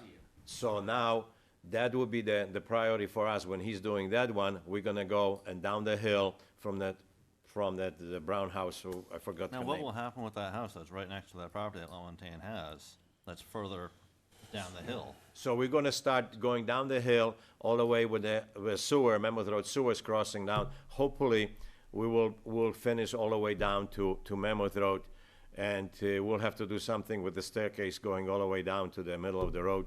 I don't know, you know the one that is almost on Into that? the road, yes. Yeah, I so, guess my concern is that house that's right next to Lowendane's property with the widening of the road, you know, potential water runoff could be running right into that property. no, that's, when they designed the subdivision, the detention ponds and the road is going, you know, diverted, you know, past that house. Oh, no, that was already, when it was approved, subdivision was approved, they looked very much into detail. But we will have to switch the road towards if you go down towards right, because obviously we'll be heading house, so the curve has to be redesigned. But that's, for example, when you ask me priority, this would be the one, when they will start working on that one, we would like to jump on continue on the road over there down. And I know a lot of the other power line poles are right on the road along there. there's a one over there, yeah. So, it's gonna be substantial project, yeah. So it's not something that, What about Box and Buckthorn and Chamarran? Your next one's on the list? yeah, Bacchus over there has to be repaired, it's falling apart, you know, cracking and so on, so that, I will see in the springtime which one's gonna be worse. If a coin's gonna be worse than a Buckthorn and a coin, we will do this for sure next, because I wanted to do alone. We want to do this, I wanted to do this fall, but it's kind of too late to redo it when we did the Mammoth Road. So all the neighborhood is done. And so we try to sometimes when we do one road, there are several small roads in the site, let's just do the whole neighborhood, and it's completed. And that's what you have, the coin, Buckthorn, and I think I heard they say, wait a minute, my road is cracking, what are you doing my road? Okay, that will be there in the springtime. Go ahead. Two questions. What do you attribute the fuel, I've had 45 gas stations, so I understand the unit pricing issue and how that fluctuates, but what do you attribute the quantity of used gallons decrease to over the past 3 years? It probably depends of snow, the amount of storms. It depends what kind of severity of storm. If you have a storm that runs for 3 days and it's going to be different, even we have the same amount of storm, 21 storms or 20 storms a year, but they are shorter duration, we will spend less fuel. So over the past, 3 or 4 years, we've had a budget of 90 grand, and we've probably spent 33, 150, the next 60, the next 54. Where's the additional funds of that money that's raised go to, just for edification purposes for, I know it's a bottom line for your department, but that would go back into what funding for the town? General fund. So it's going right there to where I'm building the roads. How many times do I take it from the budget from the roads when the other one? Good point. I love that. That's good. No, it's good. I mean, it's, yeah, and the only other thing I had is, When you look at I'm sorry, when you look at it, when it was done, I was saying, look at the maintenance items for the garage equipment and so on, and it's $30,000 or $20,000 almost every year. It's behind. So that's what the money, it's being, between what items I have to, balance, because Kevin says, hey, it's bottom line, whatever you do. no, and the thing is that whenever you get questions, very rarely do we get a lot of these questions, because we look through this with a fine tooth comb, but when we see that, I just swap and just throwing this out there, swapping those line items so that the budget is closer to what the actual is helps. If somebody should just all of a sudden pop open an Excel spreadsheet and see that it causes a question that really, to your point, it's bottom line anyway. We're still coming in the budget. But I looked also when we were a few years, because I was looking a few years back, how much we spend on fuel. And then Huge, we were spending on fuel in 2014, $100,000, in 15, in 76,000. So just on average. So right now the prices went down, but I wouldn't like to change that item at all, because it could be so I appreciate if you will not touch that item at all. The hydrant rental, what is up with Penachuk? I mean, it's just compared to the rest of the hydrants. I mean, just in case anybody looks at that, I just think I might have here hydrant somewhere here. Yeah, I think this is price for hydrants. Penachuk, we pay them $354,000 a year just to rent to have that hydrant. I think they should be on the fire department anyway, but this has nothing to do with public works. We don't maintain them, we don't paint them, we don't do anything. They just happen to be within town right away, and Al Sipek put them here to reduce his budget, so I think as long I'm getting the money for it, it's not a big deal. But if we didn't have money and I had to make up in my budget from the roads to pay for hydrants, was not fair. Yes, As is long that item. Regulations, is there any regulations? And that was one of the areas that I funded more in his budget this year, was on the hydrants. And we Boy, what a did guy. send a letter to the PUC last year and asked them to look into the increase. We didn't hear anything from them, but I believe the council had asked last year that we bring it to their attention. Yeah, we talked about that, but we really hadn't heard back, because you didn't hear back. But the point is that, is there any legislation, our state representative here, maybe can talk about? Is there any way of looking at this? Because this is just crazy. I mean, It's something that the utility commission reviews every year, because every year they send us adjustments or whatever, but every year they're going up. Dairy was one of the nicest ones, because they were not increasing for years. Dairy's, yeah, they didn't increase, they stay pretty much the same. Manchester was increasing somewhat, but not that bad. but even at 100% increase, you're still not going to be touching Pennachuck per hydrant. Oh, yeah, no, it's just. PUC has to get involved. Okay, thank you. Perhaps you can ask our attorney to write a letter. And we asked nicely, now let's ask our attorney to Just ask. because it's funded by other usage, I mean, maybe there's a savings there that could be had, so. Yeah, no, Yeah. Thank you. So let's ask our attorney to write a letter, and let's see what we get then. Thank you. Any other questions for Public Works? Yes? Yanis, I think one of the most convincing slides you have up there is the one about the life cycle of the asphalt. In fact, that slide, I've seen that before, and it's the reason why I sealed my driveway. But how do you educate the residents of Londonderry that this is what happens when we neglect our roads? We were running on time until now. Now, let me start this, okay. Sit comfortably here.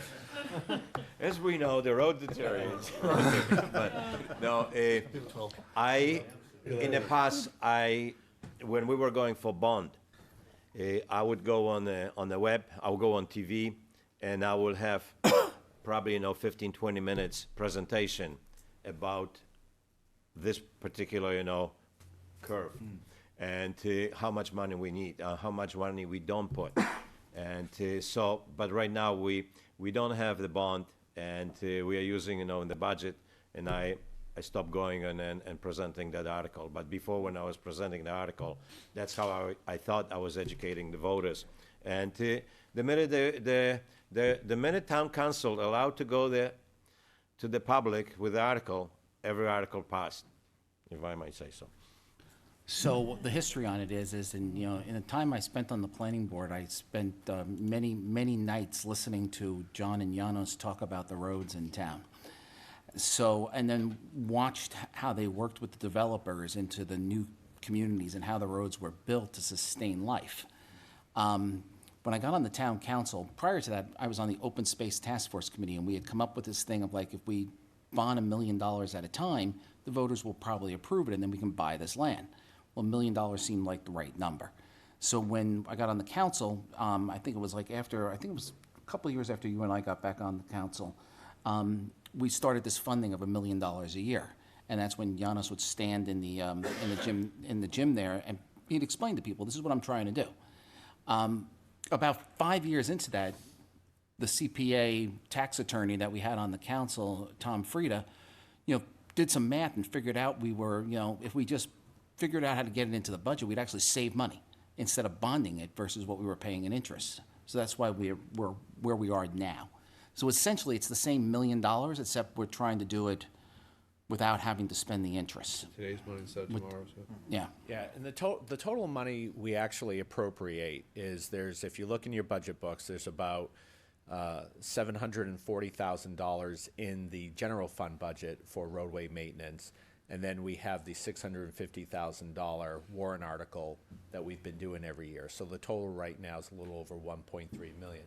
In addition to that, with monies that are saved, perhaps in salt usage and other areas within Janusz's budget at the end of the year, we'll encumber funds as well for the following fiscal year to also put toward roadway maintenance. When the final bond falls off, it should be upwards near $1.5 million a year that we'll be putting toward roadway maintenance. The goal was that every time there's other bonds will fall, and we don't have the payment, that we will build up that $650,000 in the maintenance trust fund up to $1 million. And there will be at least $1 million every year going towards the roads. Because that $740,000, that state is giving us $650,000. So I want to pat myself too much on the shoulder that because state is giving us $650,000 for in that number. So we're not putting that much money into roads. When you look at I had charts that in the past that in slides how much other towns are putting. There was substantially more. You're talking about in millions of dollars putting the bonds, and they're putting a $20 million bond, $30 billion bonds to the road construction. We picked a different route. We picked that every year, put a little bit, and like a $1 million, build up the trust fund, and then with the state money, we still have substantial amount of money to to rebuild the roads. And as John says, we are cutting down from 100 years to to 40-year cycle, which is a big improvement. Janos, can we go back to slide 36? 36. Yep. Okay. Which one is that? Which one's that? One right after your life cycle. Oh, two after that. Two after, so. There's one? One more. Wrong. One more. One more. One more. Oh, where are you going? He's going the other way. You're going the other way. Says repair strategies and estimated cost. Yeah, the repair strategies is an estimated cost. This one. Yep. How is this comparing in the past 2 years? Have costs been going up or drastically up, or? What it is, Just want to make sure that we're budgeting correctly yeah, for the yeah, future. depends on economy. Right now, the prices for constructions went up crazy in the last couple of years. So, if you look at 2 years ago, these prices were decent. If I would go in right now, try to bid the road and reconstruction, these prices would be 20% more. We were bidding projects, not only our town, but everybody who was bidding the project, construction project, the estimates were, way below engineering estimate. The prices were 20% higher. So we're hoping that economy is going to change and then the bids will go down. But right now, it's tough to tell, how this fluctuates. This is an old slide. I just don't want to, start changing, for every year showing of that, because this slide is only to show you the magnitude, what it costs to build a road, not just, there's going to be this year $1.7 million or $1.4 million. If I get only $1 million, and that gives me 1 mile full depth reconstruction. So I'm trying to pulverize the road, improve a little bit of drainage, and just save the money like that, because I can't do the full depth reconstruction. Full depth reconstruction is just stripping everything else, put the correct gravels, and because a lot of roads in town, they are having a cancer underneath, and they looked all right, but they're falling apart year after year. They have to have the shim and overlay. Janos just shim and overlay, 4 years later, it's falling apart. Well, I just didn't have money to do the full depth reconstruction. So that's how we are dealing with it. So it is, yep. Yeah, as we look to stretch our nickels and road maintenance, because I know you do a great job with that, and we have very high standards. In Londonderry, I know that if you take a ride west on 102, go through Hudson and go across the Canal Street Bridge into Nashua, it's like a third world in terms of the road conditions in Nashua, the washboards, the thousands and thousands of potholes. You're going to want to go right to a gas station and get your car realigned after a day trip in Nashua. If you compare the two communities, we're doing a terrific job with our roads, even with having to stretch the money that Janos does. We have very high standards in this community. Take a ride through Nashua and you'll be amazed if you haven't been there in a while. And Tom, to that point, it's not just the roads we're reconstructing, it's the standards of which we make the developers. I think that's the most important. Build the roads as well, because I hear often from them, well, no other community is making me build the road this way. And the answer is, yes, you're right.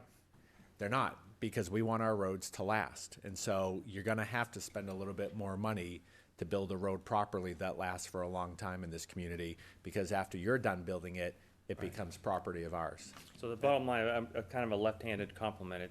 I think we're doing a great job with our roads, especially given the small amount of money that we're allocating to it. I got a lot of slack from the developers engineering that I developed too strict standards for our roads. I think they're perfect.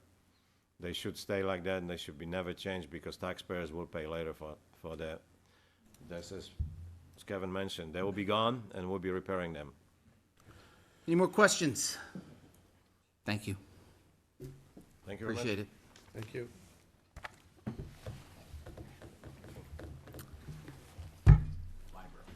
Library.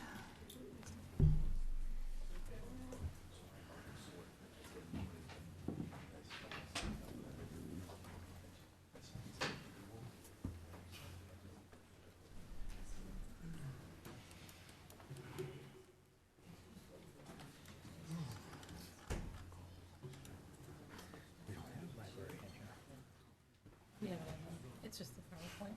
Yeah. Library, actually. Thank you. That's last year. Good morning. Good morning. So right up front, we're going to concede that circulation always is rising at the library, and that the library is one of the most visited places in the community, and that we get nothing but compliments about the programs and everything else at the library. So with that, Thank you very much for that comment. My name is Barbara Ostertag Holtkamp, and I'm the Leach Library Director. And here with me is Sally Nelson. She's the Assistant Library Director. And in the audience, we have our Chair of Trustees, Miss Bessie McKinney. And I'm here to present the library trustee budget. And the first slide is the circulation. We always look back at 5 years. Last fiscal year ending 19, we circulated 486 items and 488, which was an increase of 4.74. And if you look at the last 5 years, our increase is 18.06, which is really amazing because most libraries are going down, so. The next slide just gives you a little view of what goes on in the library. The top two are the children's room near the circulation desk, and the bottom one is the front main circulation desk. In terms of reference transactions, in fiscal year 19, they helped 25,691 patrons. It was about 0.25%. But one thing you have to remember is the reference transactions have changed like everything else. There used to be a lot of quick reference questions. Now people come in with all kinds of devices and really need a lot of help. We have people who ask for classes on how to use just simple, tablets, et cetera. We even had a couple people come in last week looking for help on basic computer classes. So people still do ask for that. You sort of don't think about that anymore with technology, but people still do ask for that, and we do still offer that to help them with that. From program attendance, last year we had 28,911 participants, which was an increase of 13.91%. And if you look at the last 5 years, we had an increase of 43.10%. And that's all our programs. It's our adult programs, our young adult, and our children's programs combined. In fiscal year ending 19, we had 25 young adult programs with 1,763 participants, which was an increase of 18.48%. And it's our program here in Londonderry is probably the best program in the state. We have people always calling us trying to find out how we can get so many people to participate in our programs. They want to come and sit through some of our programs, and they ask a lot of questions, and that's thanks to Sally, and then Megan's been helping her as well. What kind of age group is that? What, pardon? The age group of the young adults? It's the teens. Teens? The teens. So How young and there's how- always a debate in terms of libraries, what young adult is, but it's basically about 12 and, what do you say, to 12 and to 16? 18. 12 to 18. That's pretty impressive. That you're getting that many participants out in that age group, I'd say. Yeah, it's amazing because when I first started, I've been here 18 years, and when I walked into the library after school, there'd never be any. I'd come out of my office, there was never any children in the library. And it was pretty upsetting. I'd be like, well, you know, we have all these schools, what happened? And there was a lot of varying reasons for that, but it was amazing. But now you come in, we got back check chairs, they're over, you know, they're there, they're studying, they're using things, they're, I mean, And in it's this day and amazing. age with technology and with Exactly. sports and, you know, the band programs and Boy Scouts and Girl Yeah. Scouts, that there's that many students that want to come and participate. That's pretty impressive. Yeah, I mean, I wanted to speak to this afterwards, but just as you talked about it, you know, one of the things that I've seen, being liaison there, now for a few years is that you guys never keep it boring. Libraries, you know, sometimes the people, other libraries, I'll just say, oh, it's boring, it's aging, you know, all the aging folks will go there, and what you guys have done is you guys have completely transformed what a normal library should be, in my opinion. You guys have a lot of creative ways of bringing people in. You stay up on technologies, as you just talked about a few minutes ago. You have all of the training for the people that are there, for the tablets, et cetera, and you offer different ways of connecting with adults and young adults in that aspect. But also, you create these programs that attract them, and they're always fun and they're always innovative with using those technologies. So. As we sit through and we talk about these numbers, it's not through luck that you get them. It's because you're attracting them through that creativity that you put Yeah, forth. So I we appreciate really it. plan it, we really look at, we try to make it educational and fun for all age groups. And it's a challenge, you know, because there are so many other things the kids could be doing, but we really spend a lot of time working on it, and I'll tell you, there's nothing so satisfying as having somebody come up to you, a little child, so excited about being in the library, stamping his little feet, and then giving you a hug. It's amazing, you know, and then you watch the parents' face, and they're even happier. But no, we do a lot of different things. We're constantly trying to do different programs. We're very particular about what programs we do. We spend a lot of time on them.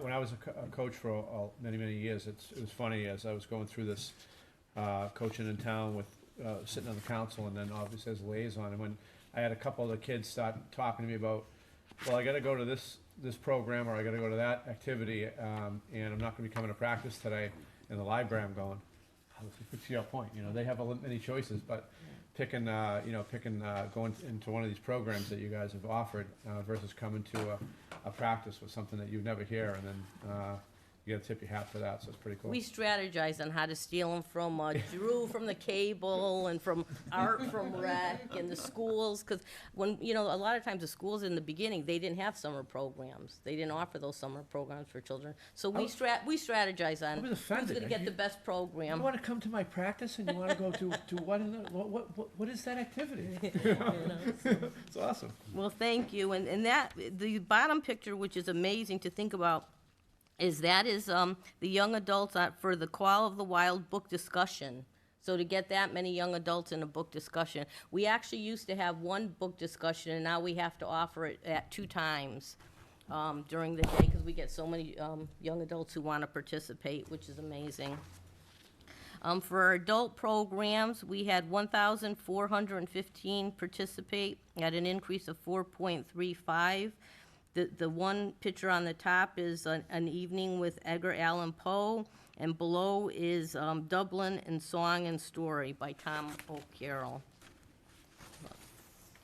And the children's programs, we had 295 children's programs with 25,733 participants, which is an increase of 14.18. We hire some performers for some of the programs. We do mostly in-house programs. And the top one was Wildlife Encounters, which are always very popular. They're animals, they're educational, but then you also get to see the animals, which are amazing. And then we had a comedy on the top right was a comedy magic show. And then we had a puppet show in the bottom left, which was a Turtles Wetland Quest puppet show. And then the bottom one is conducted by Jennifer, our children's librarian. She's the one near the clock in the back. and that's a spring fling, a book bingo. One of our most popular programs are these book bingos, because what we do is we get a lot of donations. I won't kid you, some donations are horrible. They go right into the bin, you know, we get them right out. Anything that has any mold or anything goes out. We don't want those. But then we also add a lot to the collection. So I think last year we added about 751 books that we didn't have to buy, that we added to the collection. So that was very, very helpful. And then we have other books we don't really need for the collection. We already have copies, et cetera. And what we do is we take these free donations, and we have these book bingos where they get to come in, and when they win, they get to win a book and pick from the prize table. So these are real readers, and they're real aggressive to want to come in, because they want to have the first picks at these books, you know, so, and it's nice to see. You know, one of the things we just talked about with the programs too, and even in the children's programs, you're always saying in these meetings with the trustees, space is limited, so Yeah. make sure that you sign up ahead of time, right? Yes. Always hear that. Yep. When, we talked a lot about capacity Yeah. today, when is that capacity gonna be to the point where you have so many people, because a lot of the times it's sold out, I know that, Yeah, I've it's heard sold that. out. So when is that capacity gonna get to the limit where people are just being turned away, and I think it's happening now, and I'm just wondering, when we start talking about where else can we house these type of events? Well, we don't really have anywhere else to house it. We Right. used to use the school department for our summer kickoff and our, what was it, Sally? The finale. And we used to get about, for both of them, we'd get about 400 or 500 people come. We stopped doing that with the schools because unfortunately, one time they told us we can't, like it was a week before, and they say they needed to paint the room. And our press is out everywhere, everybody knows where it is. Then we don't really want to do it outside in the summer because it could be pouring rain or whatever. And so we're trying to, instead of having like one big finale program, we'll have 4 that week. So we try to adapt so we could do it in the library.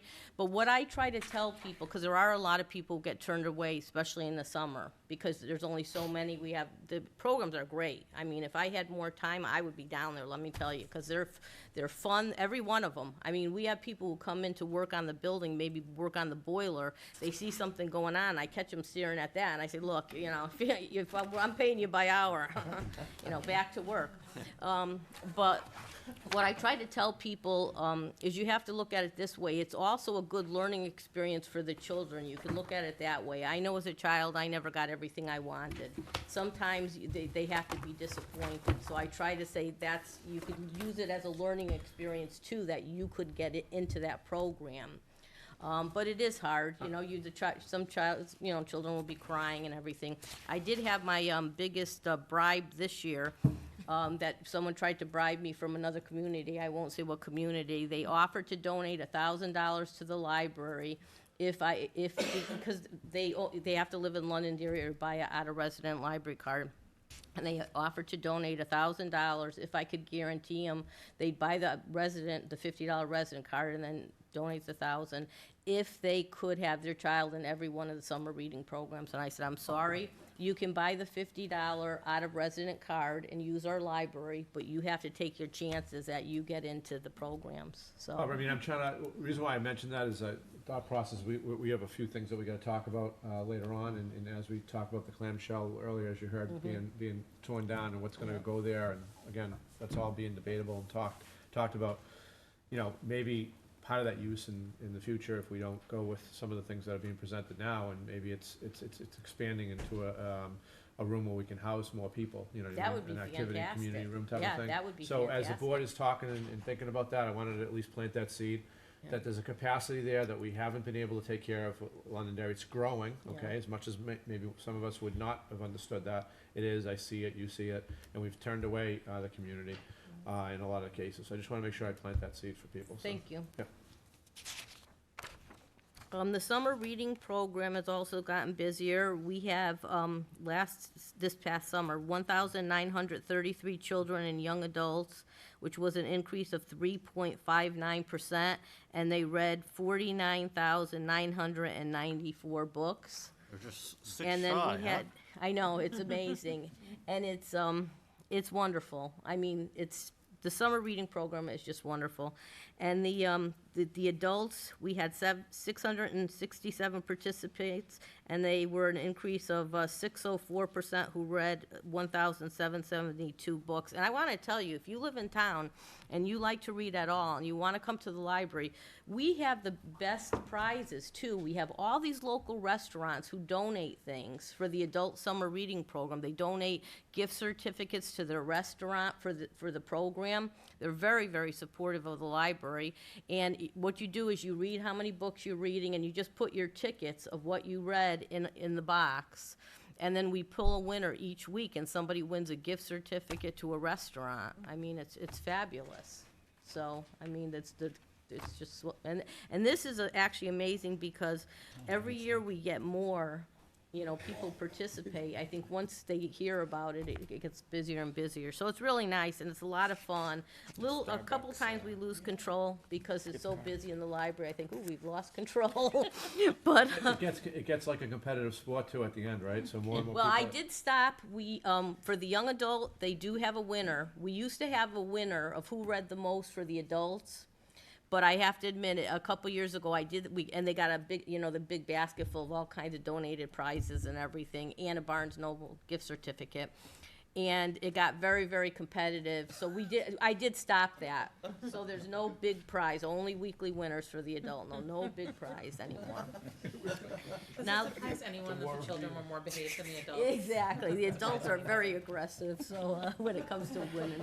I don't know, some of the young adults are too. We actually had to change the rules to the young adults, where they have to, and this is why it shows you how they really love to read and participate. If they read more than 10 books a week, they have to turn in book reports. And we have forms that they turn in what they have to do. Sally and I used to interview them before, just to make sure they weren't cheating. Well, because they so much want to be the winner, because they get a gift certificate, and you know, saying that they read the most books, and their pictures are in the paper. And so, but now we actually, instead of doing it, we have a book report form, and they turn them in, and it's amazing. I mean, you think that it's summer, and you have these kids turning in all these forms of all these books they read. It's just amazing. So, getting on to the budget. This is that's 5 years of the budget, and you can see for the last 5 years we've gotten a 14.16% increase, which averages out to about 2.83% a year. And this year, the default budget for the library is $1,438,490, and that is what we are requesting. We're not requesting any increases, but to be fair, I have to say what happened is it's $91 more than the budget than last year because of the change on how they put the workers' comp in the default budget. So it's actually $91 more than last year, so. Questions for the library?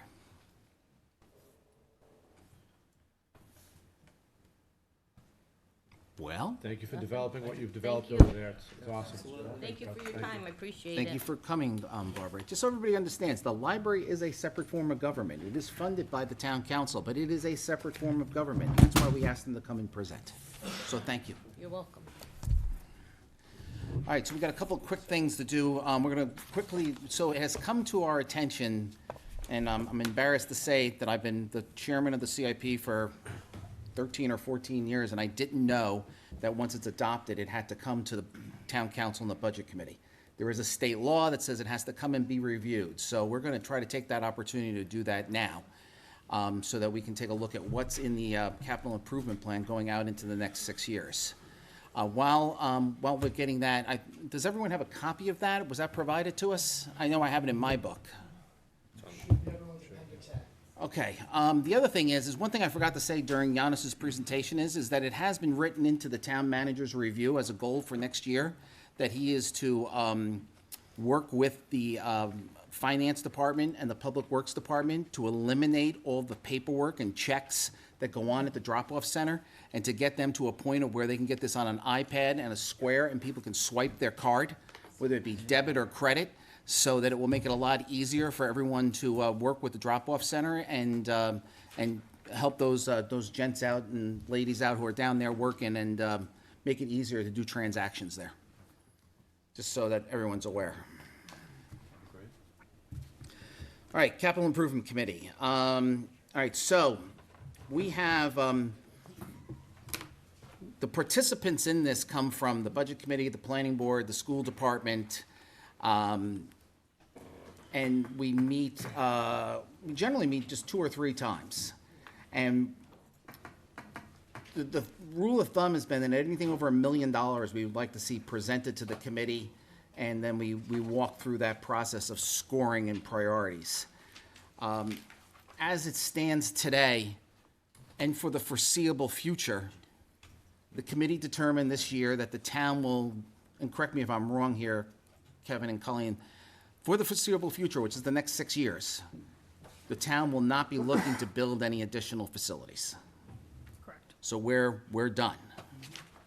What was presented to us this year was, and there's been varying reports on what the number was or was, is over the next 5 years, there were 5 projects presented to us.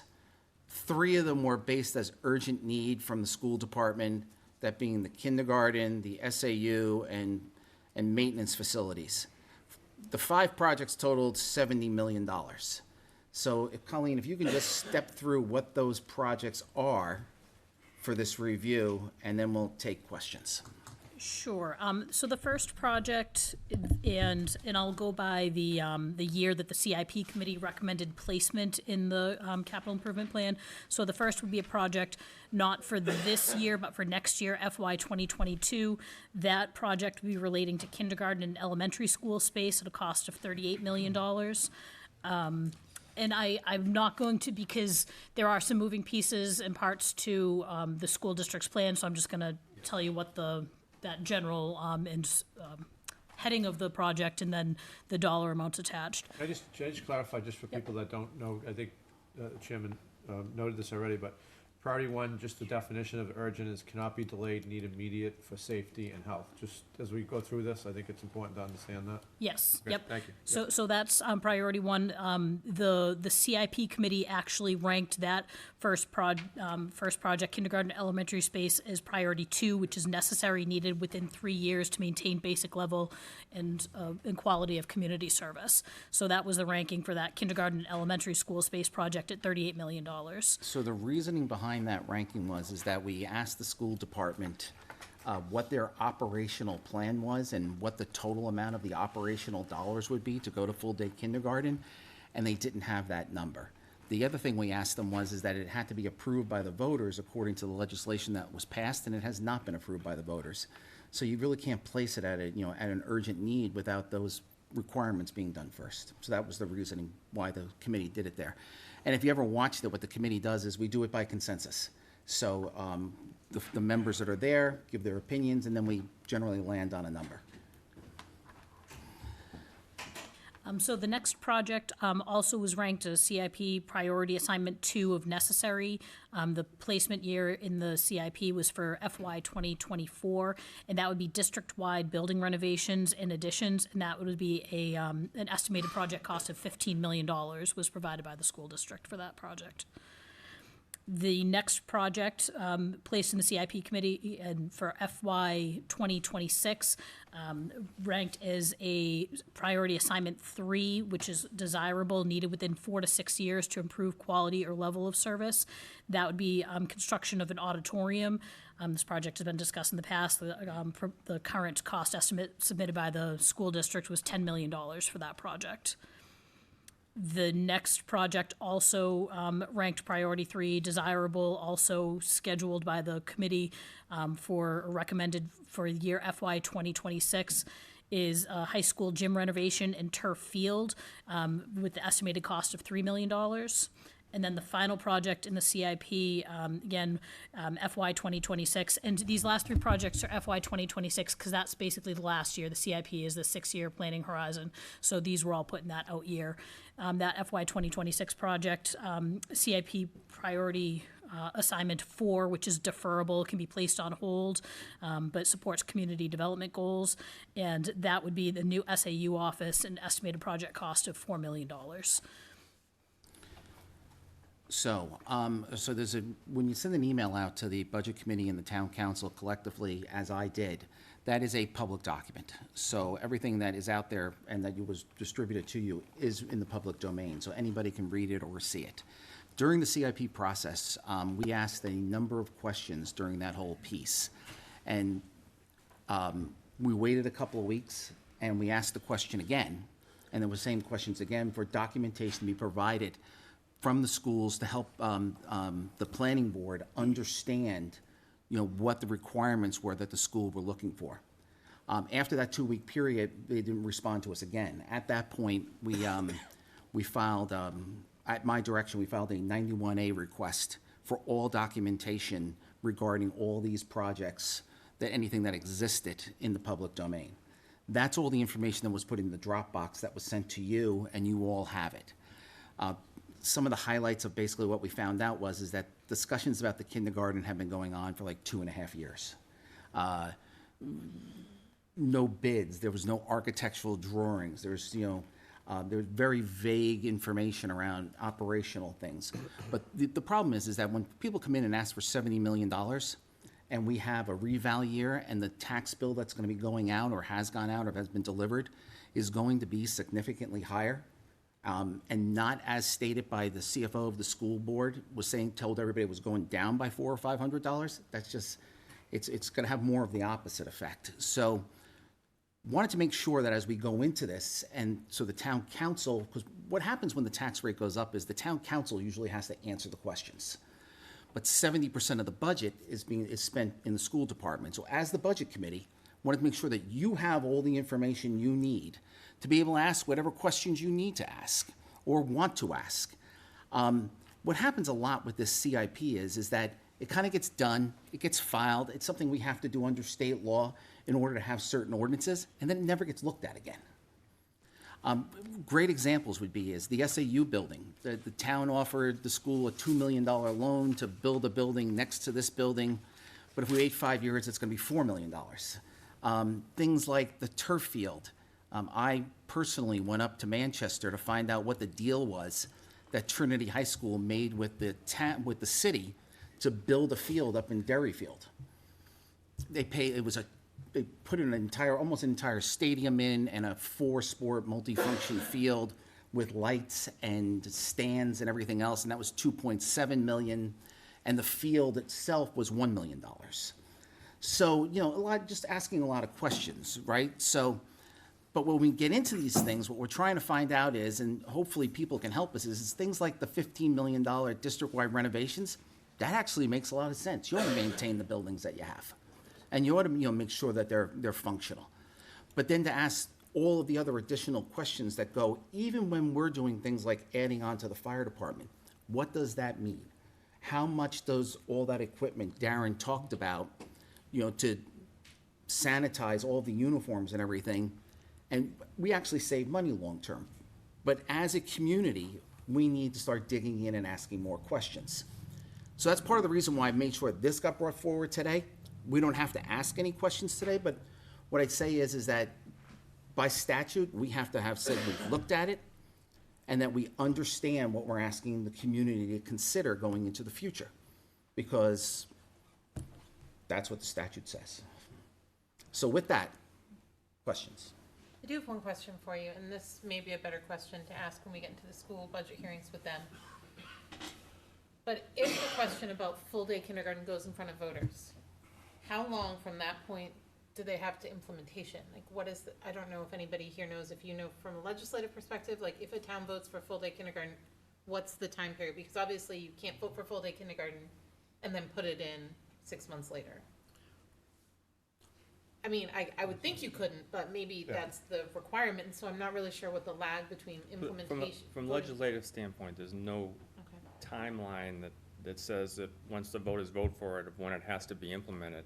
There would be some connection because there's state funding that's available, especially through some of the Keno, for example, laws, that in order to get some of that money from the state, you have to have full-time kindergarten already in place.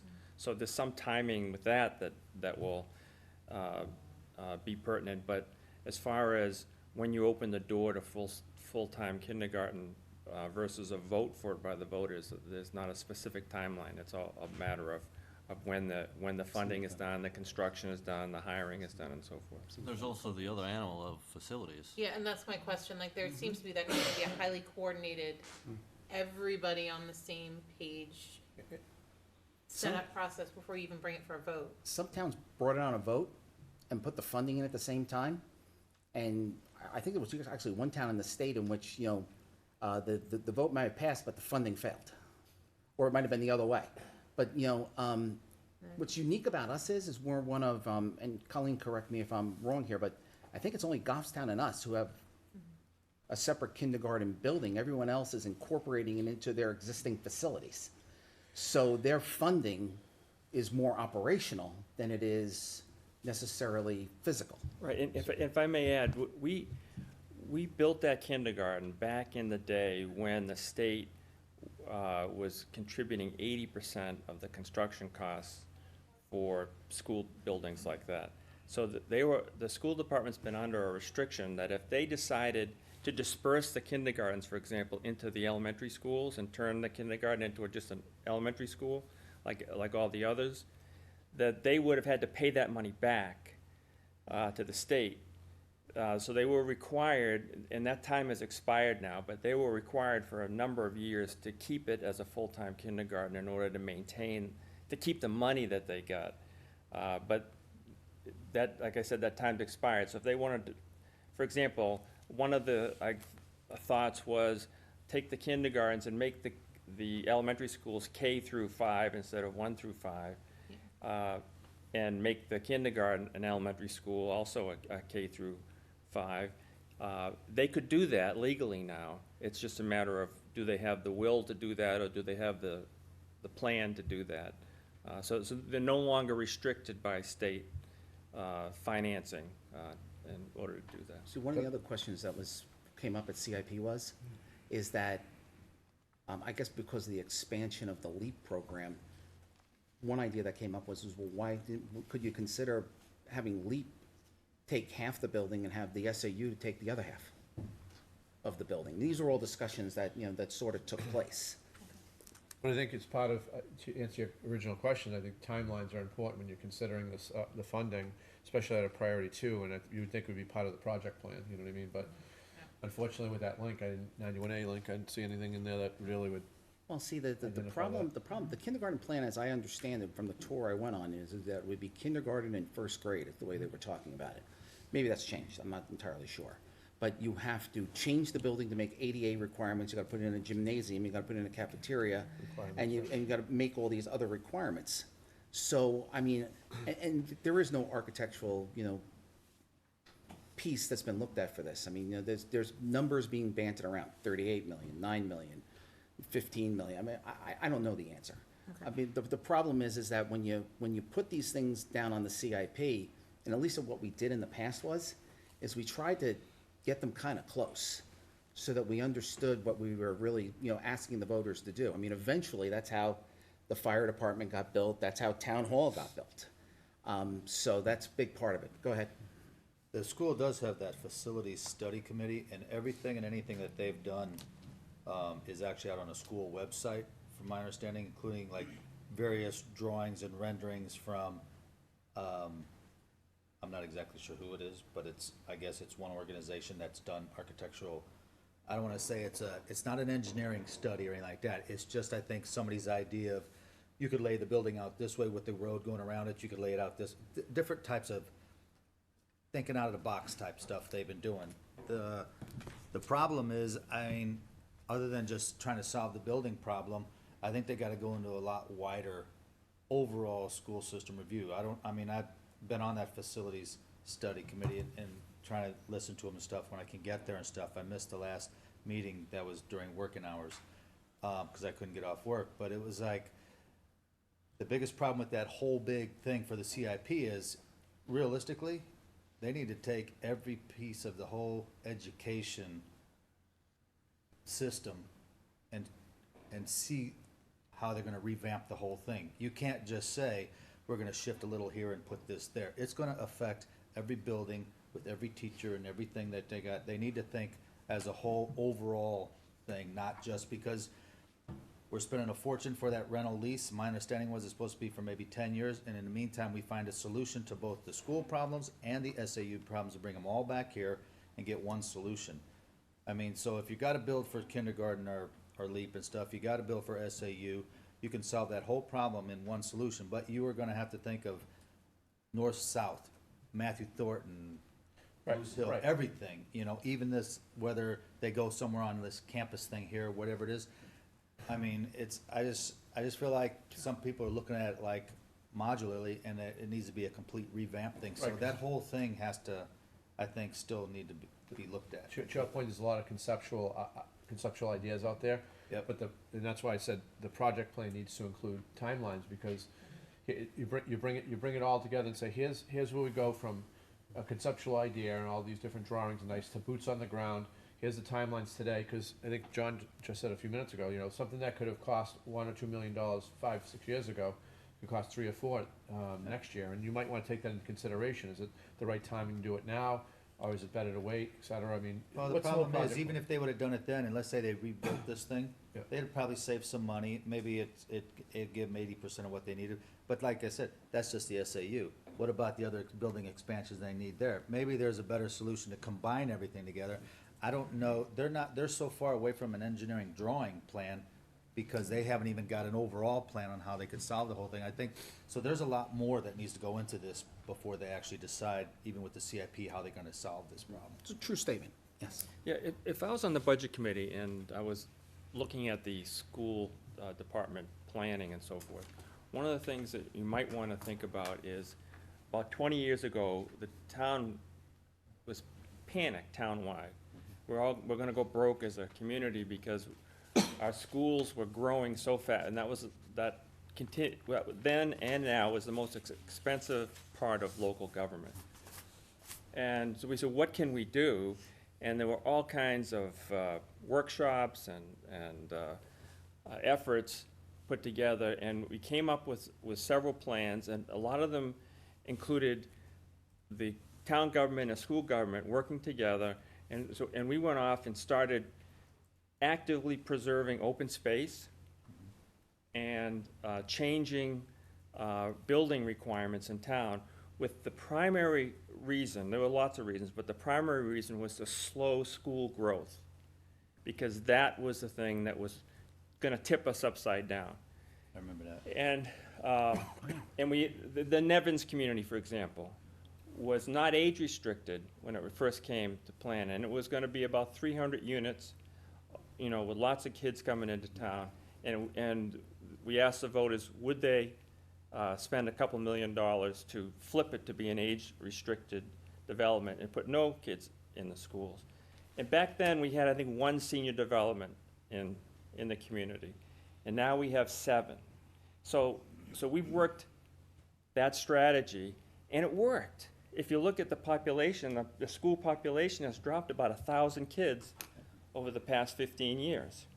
So that plan that we had, we all came together, we dropped the school population, because we wanted to slow or stop the school construction efforts, which were driving tax rates. So one of the questions, maybe from a budget committee aspect, is, well, the plan that was put in place 20 years ago with the town government seems to have worked. School enrollment has dropped 1,000 across the school district. The price per student keeps going up, and that's. Right, well, price per student, but the other thing is.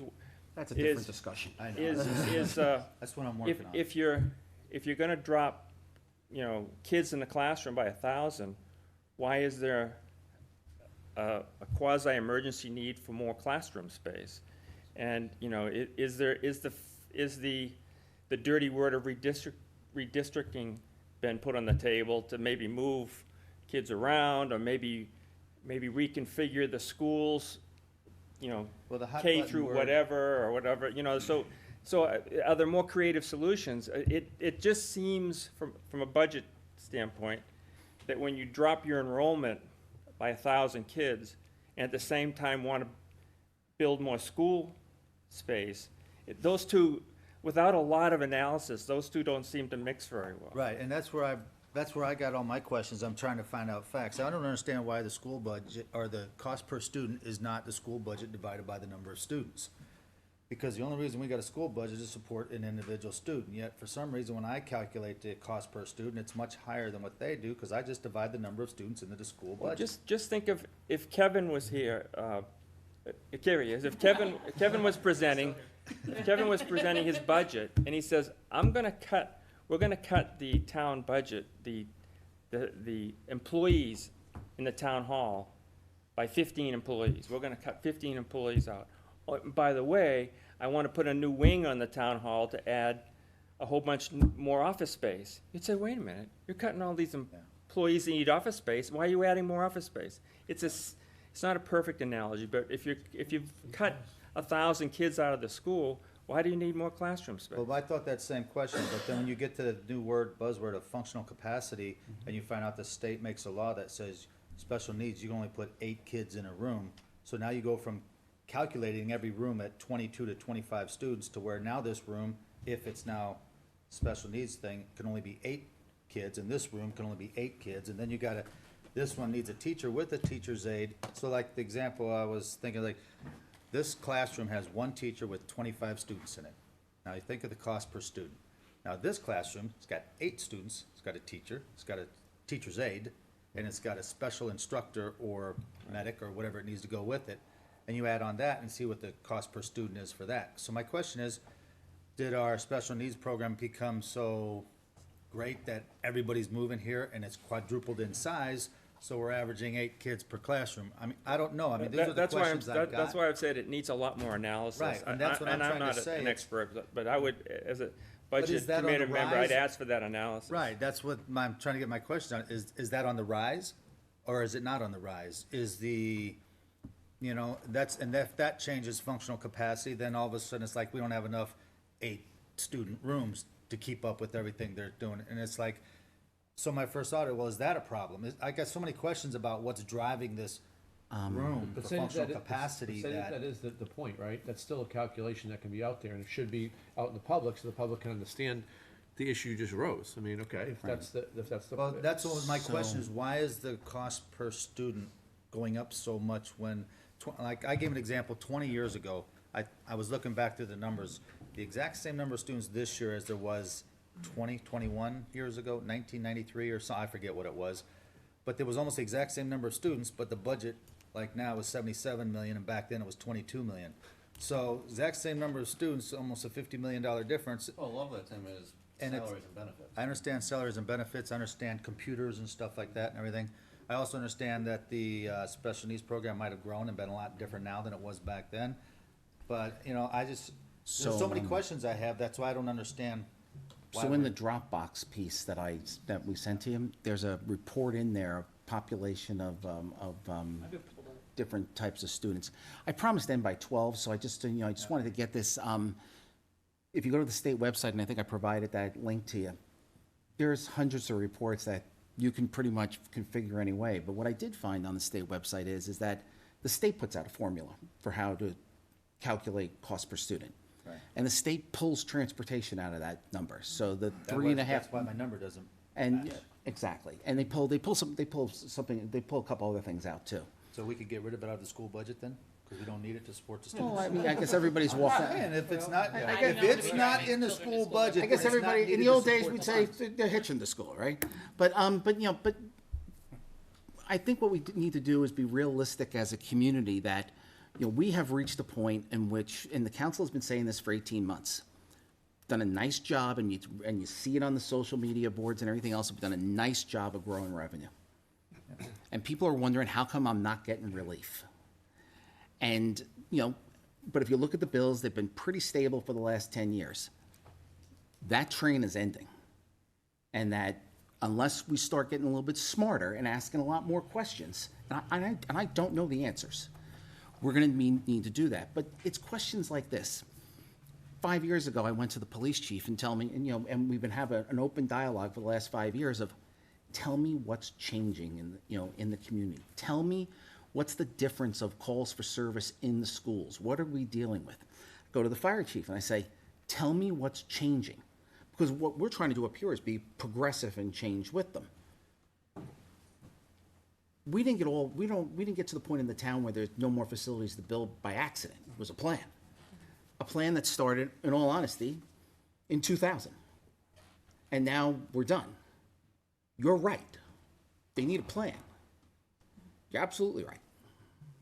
So to bring it back to the CIP, keeping the school prospective building project, of which we are unsure, keeping it at a priority 2 keeps it, kind of embraces that uncertainty, moves it down in priority from a 1, so that it allows it to be explored further before it's implemented, correct? Yeah, I mean, here's the biggest issue is that, and we're a different form of government, so we do things a little bit differently, I think. We have to go to the entire community and ask them what they think. You can't segment these things. You can't piecemeal them either. You gotta go to the community, you gotta get their support. Someone asked me yesterday, says, why do you think the auditorium, always failed? I said, because you didn't name it the Andy Susi Auditorium, or else it would have passed. I mean, very frankly, that's how it would have passed. Yeah. But, but we see, we need to work together. We need to figure out how to get this done. And we wouldn't have what we saw here today, which is, very different than it was 10 or 12 years ago. I mean, these sessions were, very intense. We've now reached the point in which we've built a great community. How do we continue to do that? Because, as Tom said, we have 7 55 and older communities that probably have close to 1,000, will have close to 1,000 homes when they're done. That's a lot of people. Mr. Chairman, I think the other thing to take into consideration too is that the transparency question, right? So on this board and this table, there's a lot of transparency, and everything that we do, we put out there, and everything's available. And that's all we're asking for the rest of the town to do. And when we're looking at that, a lot of comments are made to me like, look, I haven't seen that savings, to John's point, and it's out of one pocket. You know what I mean? It's not out of 2. You don't say, okay, this one is pair what- of pants, it's 2 one pair of pockets. pants. You know what I mean? It's like, and so the point is that it's really difficult when we're sitting up here without the answers to that side of it as well, because we get questioned all the time, and but it's nice to see that anything that is ever asked, we try to put out there before it's asked, very transparent, very clear, and concise. So I just want to have the rest of the town be the same way, That's all we're asking for. So go ahead, Tom. So And when then I'm you- going to try to, unless anybody else wants to say anything after Tom, I'm going to try to get us out of here.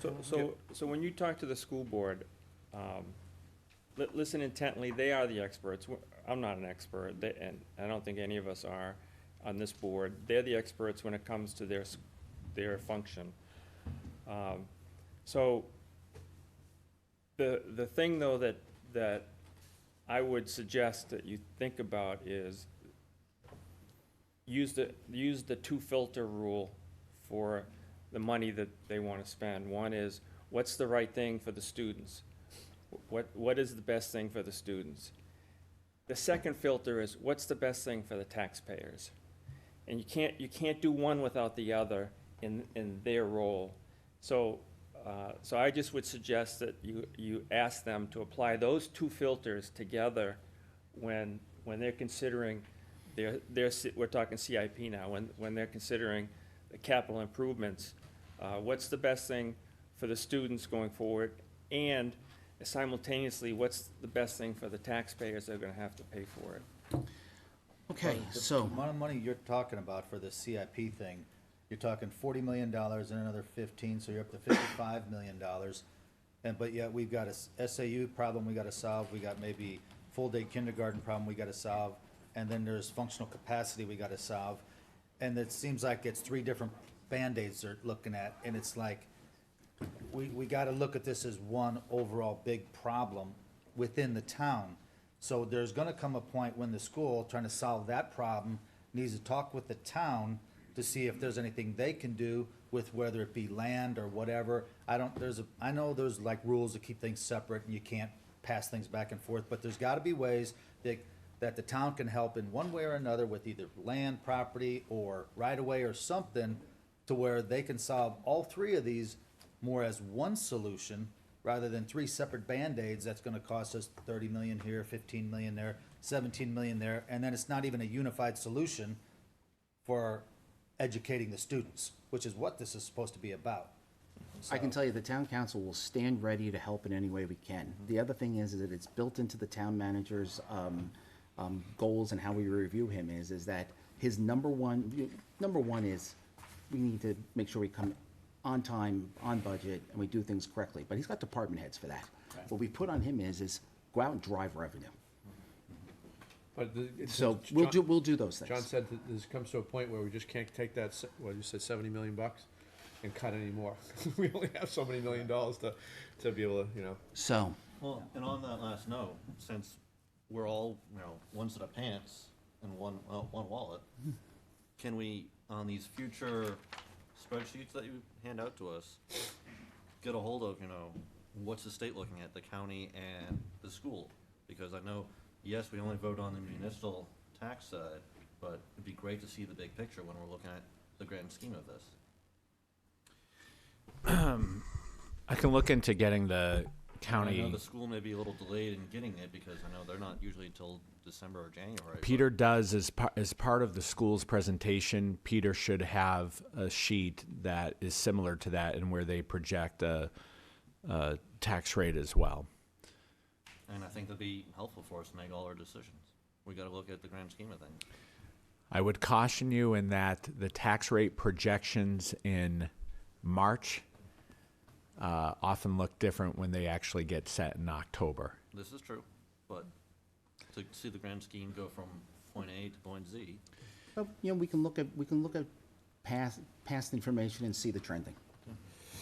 Yeah. All right, so unless anybody objects, with that, I'll accept a motion to adjourn. So, Mr. Chairman? Second. All those in favor, signify by saying aye. Aye. We are adjourned.